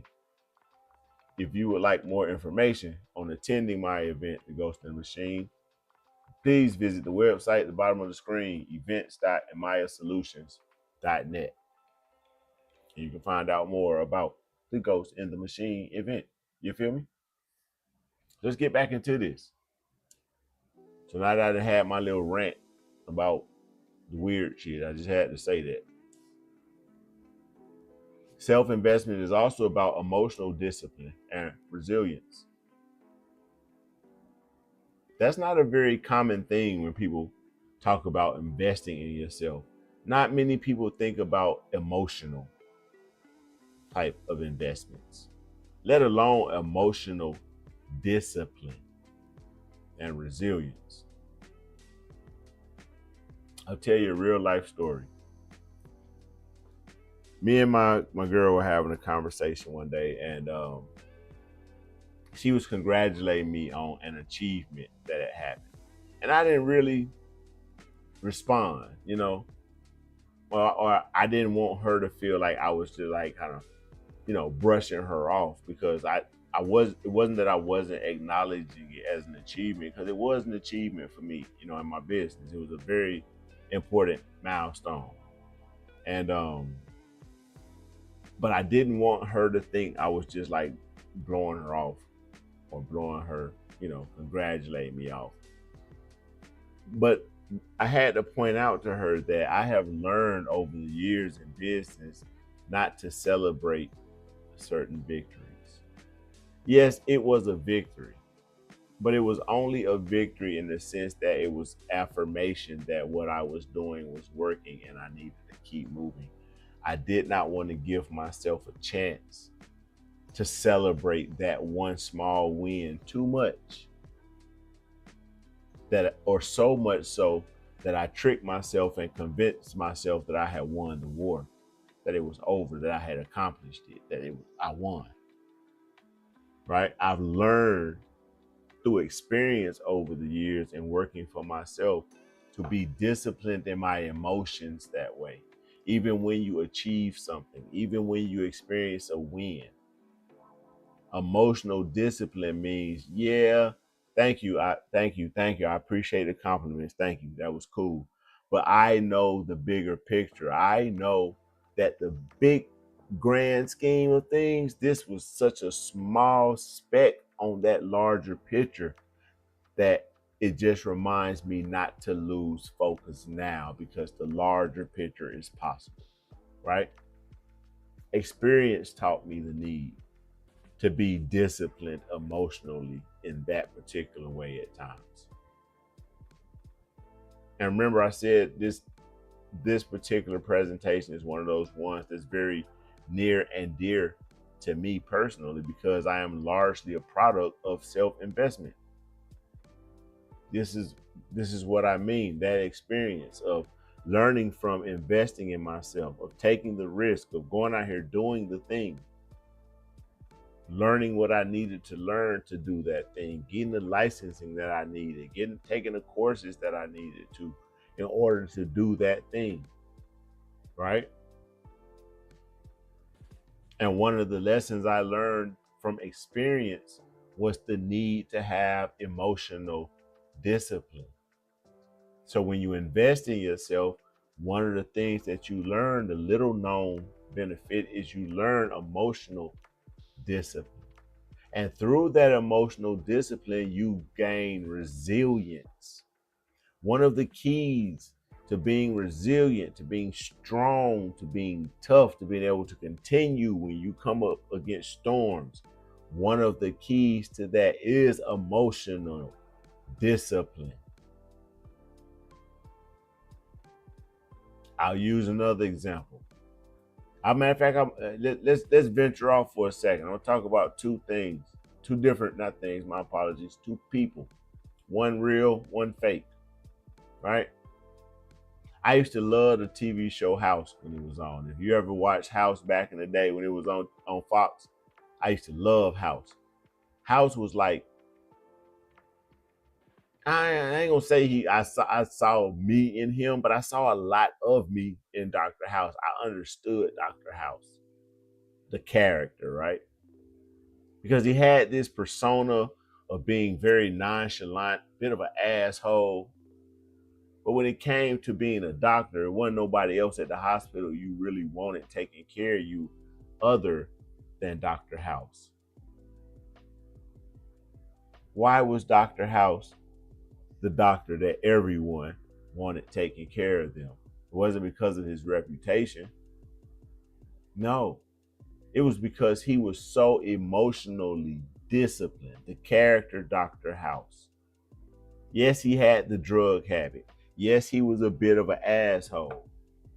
But the reason he was such a high-performing doctor, such a high-performing surgeon, was emotional discipline. He did not allow himself to get emotionally attached to the clients, to the patients. He did not allow himself to get emotionally involved and invested in their sad stories and tragic situations, as sad as they may have been. And if you're in a real life situation and you need a surgeon, you need a doctor, you don't want the doctor that's going to be in there crying because your body's so mangled and messed up. You need the motherfucker that's going to be in there whistling Dixie like the shit ain't nothing. You know what I'm saying? Because he's so emotionally removed from it. Hey, this is a day at the office, man. I got to save this dude's life. All right. But he's not so emotionally invested in it that he can't see clearly because he crying under his mask because you all mangled from the car accident. No, you need the doctor that's emotionally detached. That's the one you need. I don't mean cruel. I don't mean the ones that don't care when they jab you too hard. No, I'm saying a person that's emotionally disciplined enough, that knows that in order to perform at my best, I can't emotionally get caught up in the moment. The real person I want to use was Harriet Tubman, just because she came to mind right away. You think Harriet Tubman could have achieved any of what she did if she was not emotionally disciplined? Imagine some of the decisions that a person like Harriet Tubman may have had to make in order to protect the many, what may have had to happen sometimes to a few people. You don't think, or do you think that you could be Harriet Tubman and not be emotionally disciplined? No, you can't. A competent leader, a competent business owner, a competent person is a person who displays and grows in emotional maturity. And one of those things is emotional discipline. If you the leader, if you the boss, if everybody looking to you for leadership, you can't be emotional. You can't react all extra and shit when things go sideways. You can't be that person on the team. You got to be the person that's cool, calm, and collected when everything is going haywire. You know, the concept, I think it comes from the Navy, of the captain going down with the ship. Man, when everything is going haywire, when everybody's scrambling to get off the boat, if you the captain, if you the leader, you're the last person that gets to act that way.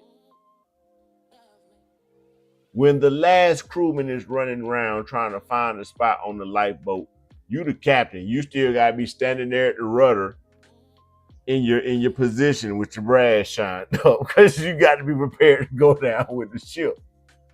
You're the leader. You can't expect to have an escape route. You can't expect to have anything easy. Otherwise, you're not worthy of being the leader, right? So when it comes to investing in yourself, in order to truly be that person, you got to invest in the realm of emotional discipline, self-control, knowing to not buy it today. I was gonna jump on there and buy this thing today, but you know what? Let me wait. That would have been a very emotional decision, and I said I'm not gonna keep making emotional purchases like this. I got to get my spending habits under wraps. That's emotional discipline. So it doesn't have to be some great grand display of emotional discipline. It can be just in telling ourselves no. Yeah, you know what? I got the money to buy these shoes. I do. It's in my checking account. But you know what? I normally would buy these shoes, but I said, no, I'm about to get some different spending habits. I'm going to start moving a little different. So, you know what? Let me not do what I normally would do. Instead of buying these shoes, I'm going to not buy these shoes this time. It don't have to be a grand display of discipline, of self-control. But our spending habits is an excellent one to start in when it comes to developing emotional discipline and resilience. Also, specialized high leverage skills. What are specialized high leverage skills? Specialized, of course, naturally, you all know that's something that's a specialization. Everybody can't do it. Not even everybody in your industry or in this field can do this thing. This is specialized. But what about high leverage? What's high leverage? Any skills that give you greater leverage in a negotiating situation is a high leverage skill. When it's specialized and it's high leverage, you have all the bargaining power. Imagine this. There's a new programming language. It then took over. It's the latest craze. It's called the legit hustle, right? The new legit hustle programming language takes over the world. Everybody can't get enough of it. It just been blown up. You know, phones, cell phone producers, and app developers, people want to start developing entire new platforms off of this code, legit hustle, right? But the problem is only 2 people know the legit hustle code, me and you. Whoever you are, only you and I know the legit hustle code, and the whole world wants it. And then out of the blue, I die. You wake up tomorrow and you the only person in the world that knows the legit hustle code. You know what I'm saying? That's a specialized high leverage skill. You would be able to name your price. Everybody wants this thing, and it's so specialized, you're the only person that can give it to them. You would have all the leverage in any negotiation. Man, you could charge what you want to for that code, right? And again, I hope this, I hope that analogy didn't miss too bad. I hope that analogy didn't miss too bad. But you get what I'm saying though, right? Whenever you invest in yourself in developing skills that are highly specialized and give you a lot of leverage in a situation where maybe you need to negotiate for your salary, or maybe you need to negotiate for a raise. When you're specialized and your employer or the person who you're contracting with or the client knows, I can't just discard this person and go around the corner and get this. I don't know when I'll find another qualified person to do X, Y, Z.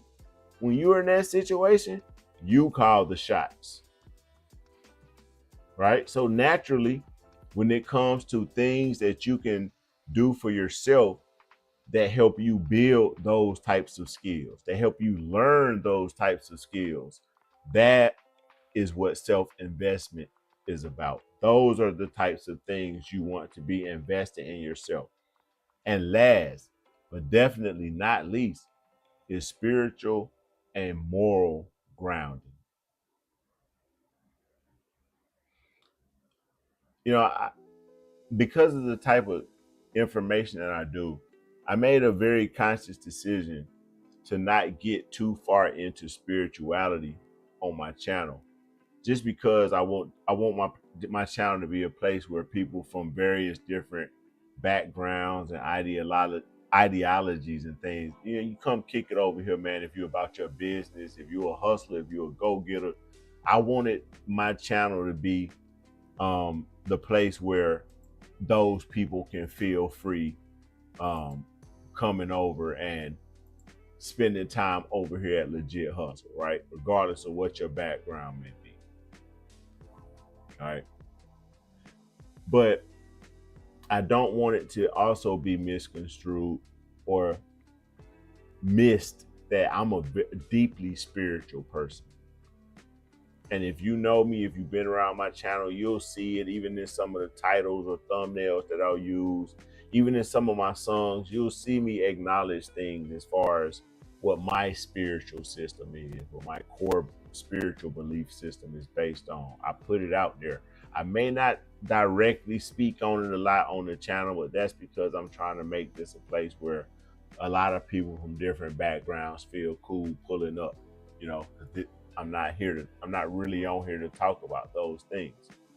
With that said, I don't want anybody out there that watches Legit Hustle channel or any of my information to ever discount spirituality either. Because if you think my information is dope, if you like what I'm saying, if you like what I'm doing, that's my foundation. That's where it came from.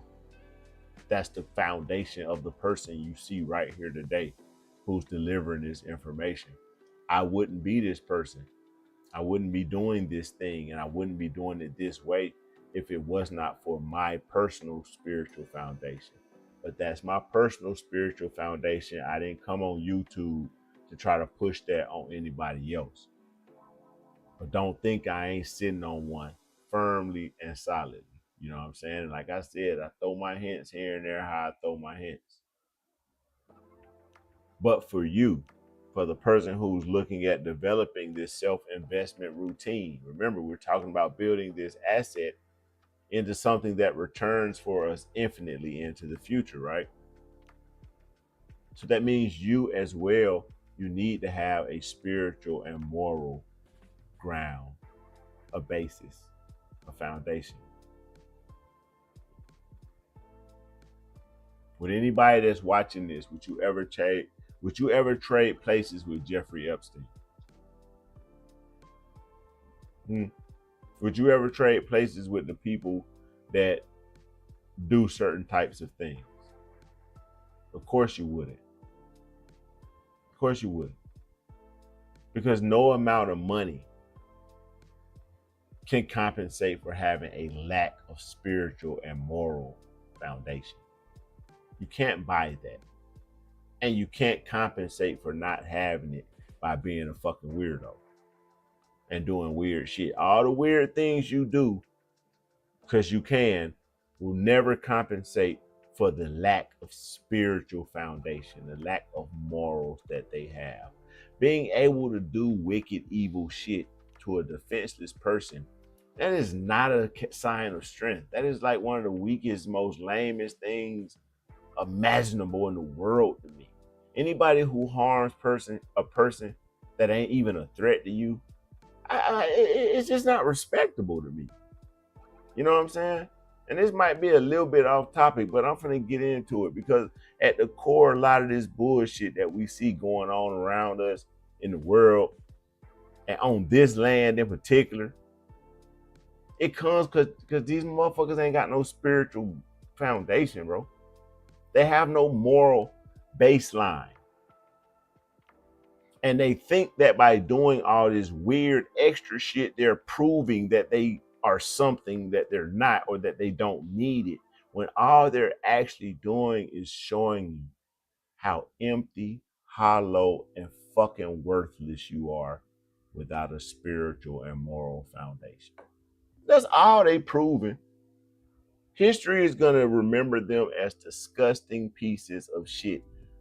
I can have 1,200 subscribers for the next 25 years, and I won't go down with the shame and history that some of these motherfuckers who had that in billions will go down as. You hear me?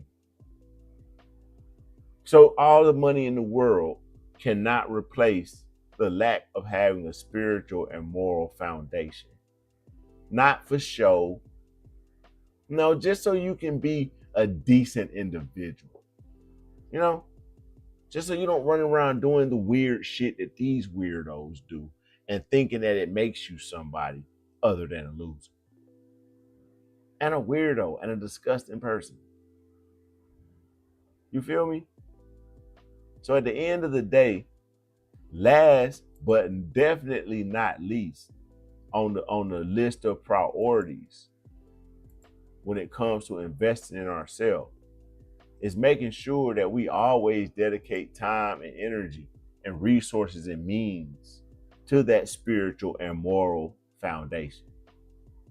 Because without that, man, everything else, you can get it all. You can have the cars, you can have all the women, you can smoke the best weed, you can take the best trips, you can have the flyest shoes, ladies, you can have the baddest purses, you can have all of that and still be a fucking loser. You don't believe me? Don't take my word for it. Just pay attention to what's going on around you. You see a bunch of losers who had all of those things. Imagine what kind of lame you got to be. Bro, I ain't never even been to an island. I've been to Jekyll Island off the coast of Georgia. I guess that counts. And I've been to Long Island. I've been to Rhode Island. I've never been to a tropical island.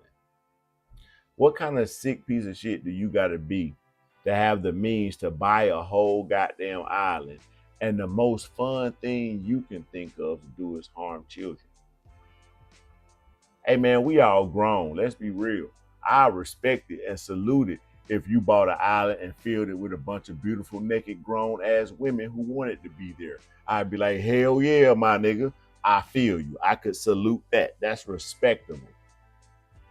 But if you could do that, but you choose to go all the way around that way and do some disgusting, demonic, weird shit, it just proves that if you don't have a spiritual and moral foundation, it ain't nothing else that's going to fill that gap in your life.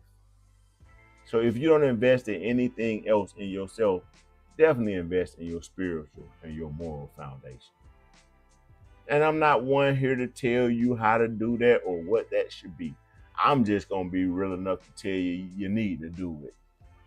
However you do it, do it. But you need to be doing it, right? Whether you like it or not, whether you believe it or not, we are creatures who consist of a spiritual element. We all have a spiritual element to ourselves. Whether you believe in a God or what you call that, I'm not here to even talk about that. But you cannot deny that we have a spiritual element to ourselves. That just is what it is. So invest in yourself, but do not leave out the spiritual and the moral side. You feel me? I wouldn't be your brother if I told you otherwise. I wouldn't be Mr. Legit Hustle if I told you otherwise. So, all right. So let's also talk about what this self-investment is not, because there are misconceptions about what it is to invest in yourself. What investing in yourself is not buying some luxury item because you had a rough week and you need to feel better. Right?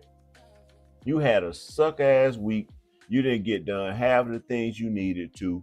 You missed all your sales objectives. You ain't hardly closed no deals. You didn't make no sales. The team looking at you crazy. Your wife looking at you sideways. Your husband wondering what you got going on. Why you so lost and distant. All this stuff going on. Your week been ass. So you go to the mall and go shopping. That's not self-investment. And that's not even an adequate or proper response to those type of situations. And that's not what we're talking about. So that is not self-investment. Might be a little escapism, a little running from problems, but it definitely ain't a self-investment. Not the type we're talking about. Another thing, just sitting around watching content, even if it's positive content, even if it's very productive content. Even if you sat around and watched all of my content every day, I would still tell you that that's not cool. Because investing in yourself is not the passive consumption of information. To do yourself the most good, to actually adequately learn something to the point that you could consider it an investment in your skills, you need to at least,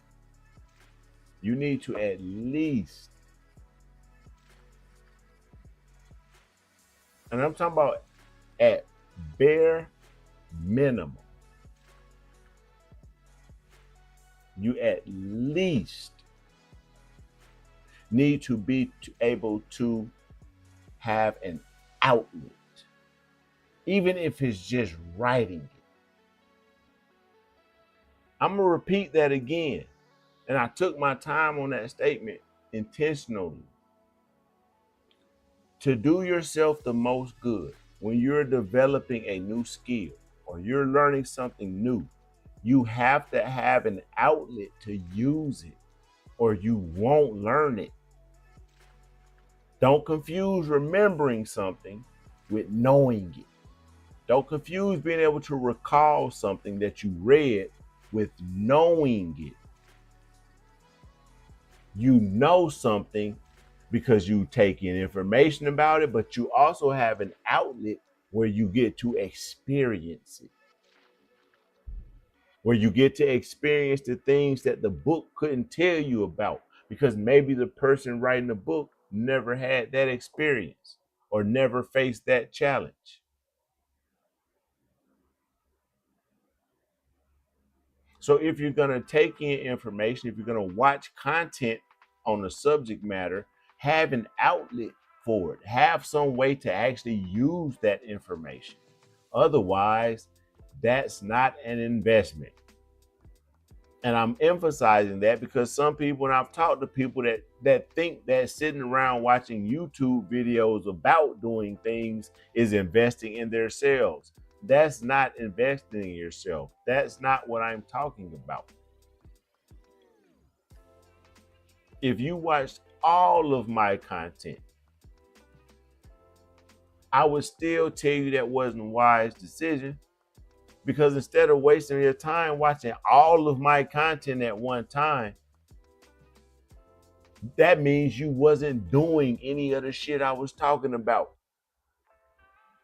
It would be a compliment to me if you watched all of my information and you did everything and you came and showed me this beautiful company that you built, or this lasting legacy you've established for your children, because now you understand how to use trusts and corporations and your local county courthouse, and when to use an LLC and when to use a C corp versus an S corp.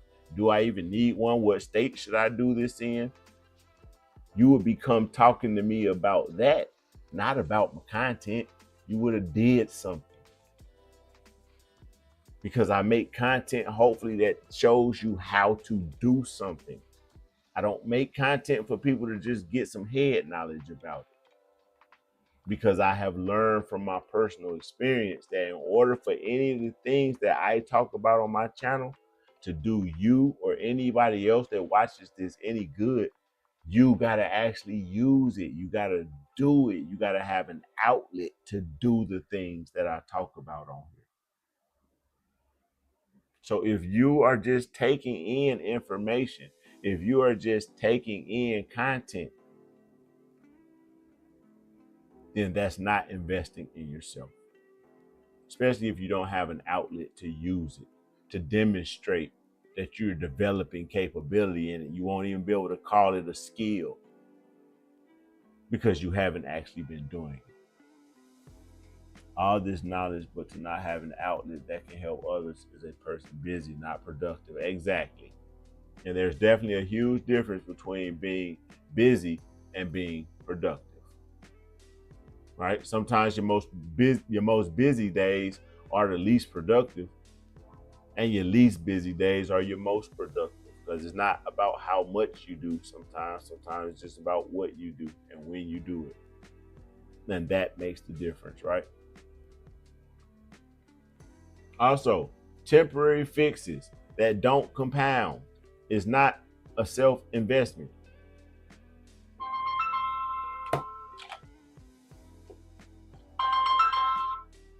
I'll repeat that. Sorry, y'all. Got distracted a little bit. I really don't know what I did. I just lost my whole little chat. I can't see my chat no more, y'all. I don't know what I did when I went to answer my phone that just killed the chat. So y'all have fun in the chat. I can't see it right now. We're going to keep it rocking and rolling.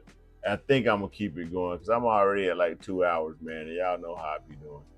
I really don't be trying to go that far and that long. Hey, can you believe y'all been here? Missy, you been here. Smash, you been here. Bro, I went over 2 hours, man. This is a 2 hour stream, bro. I don't think I ever did this before. I don't think I ever went 2 hours, man. I can't get my chat up. I don't know what happened to my chat, y'all. That's cold-blooded, though. And I ain't got the time to do it. Matter of fact, give me 1 second. While I'm doing this, I'm gonna let y'all check out my friend Yvette's commercial. All right.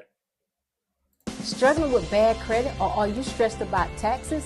New Freedom Financial Service can help you restore your credit, file your taxes, and take control of your money. Call today. Your financial freedom starts now.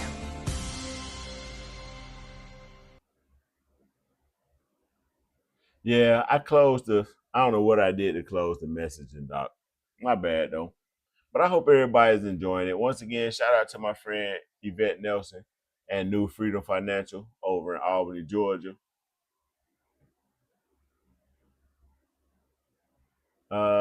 It says not connected.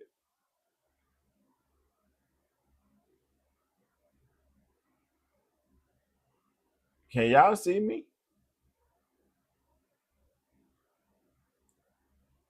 I don't know what the hell happened.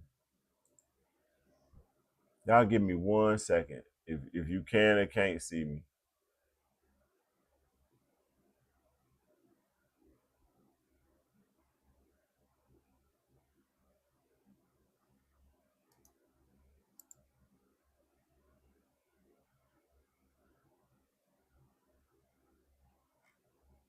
Now it's saying disconnected. I don't even know if this shit's still on.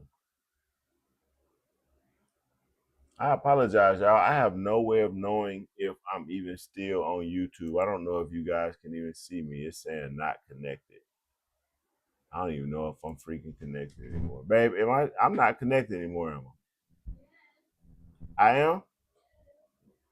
So that everybody can see me saying all this goofy shit? Huh?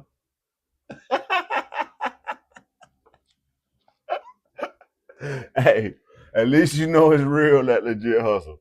So I hope y'all enjoyed this because it's real. On my side, it's saying that I'm not connected to my stream.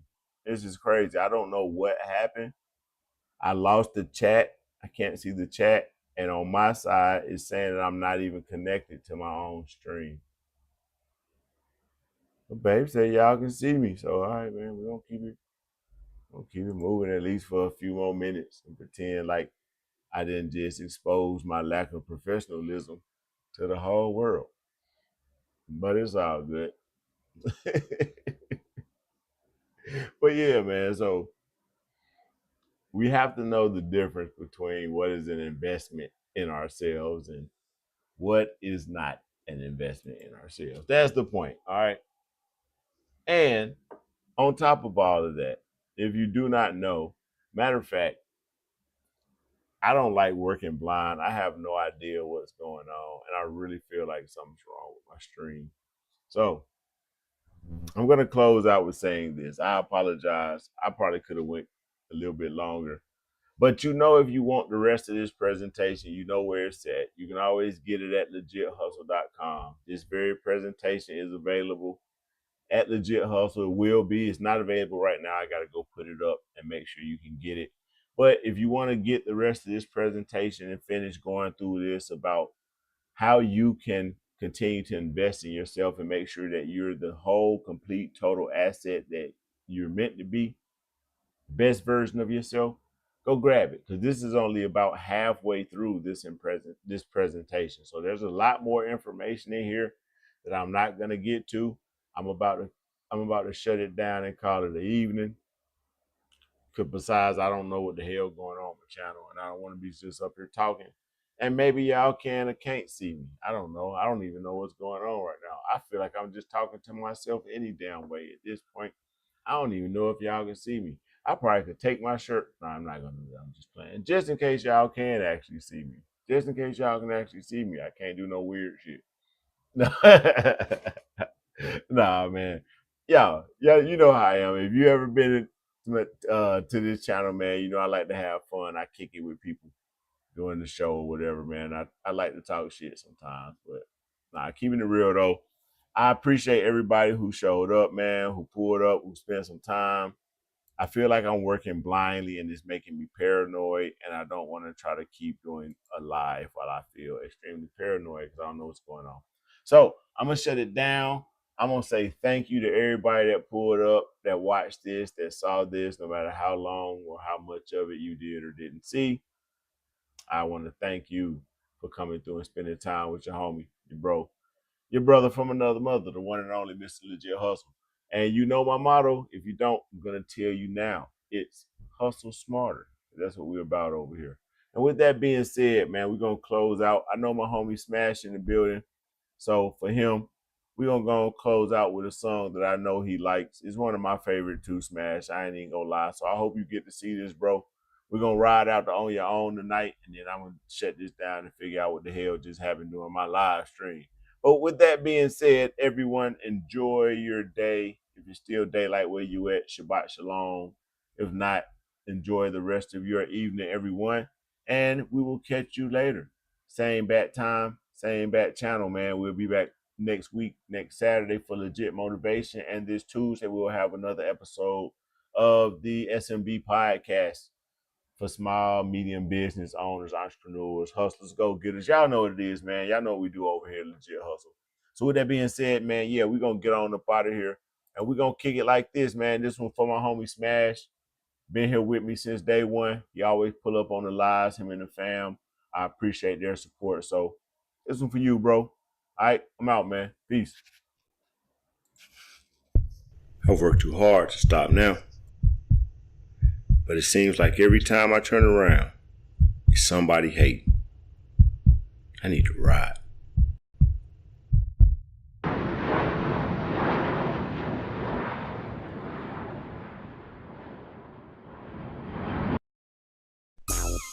Yo, yeah.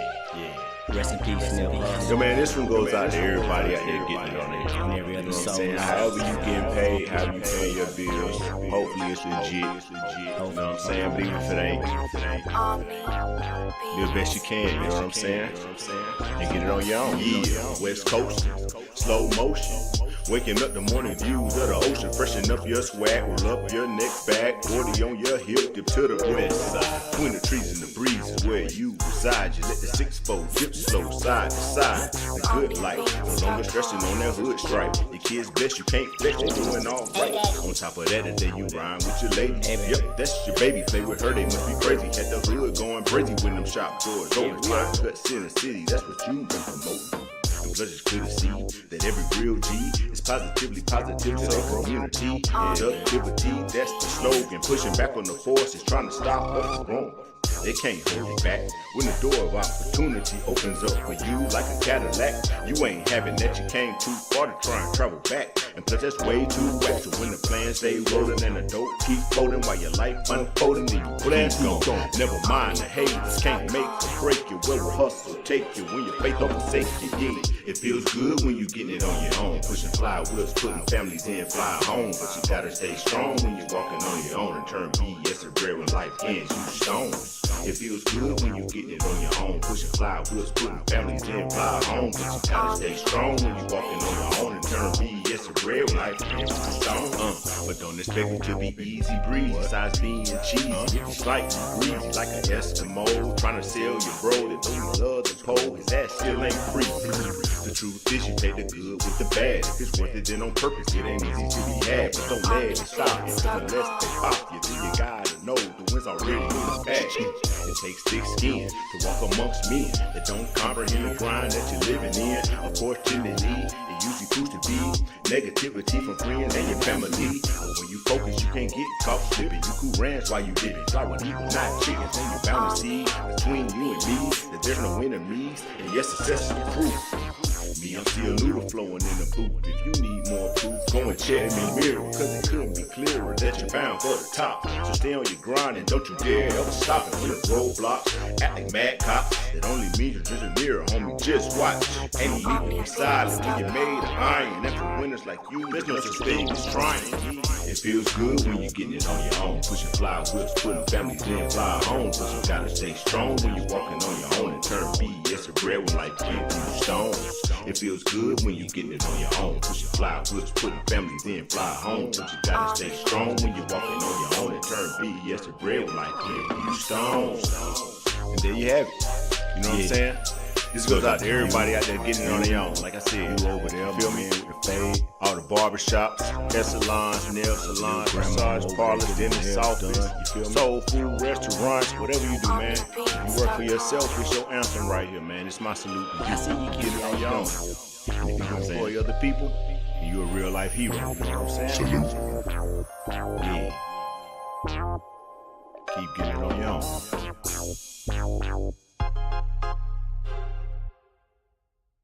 Omni Beats.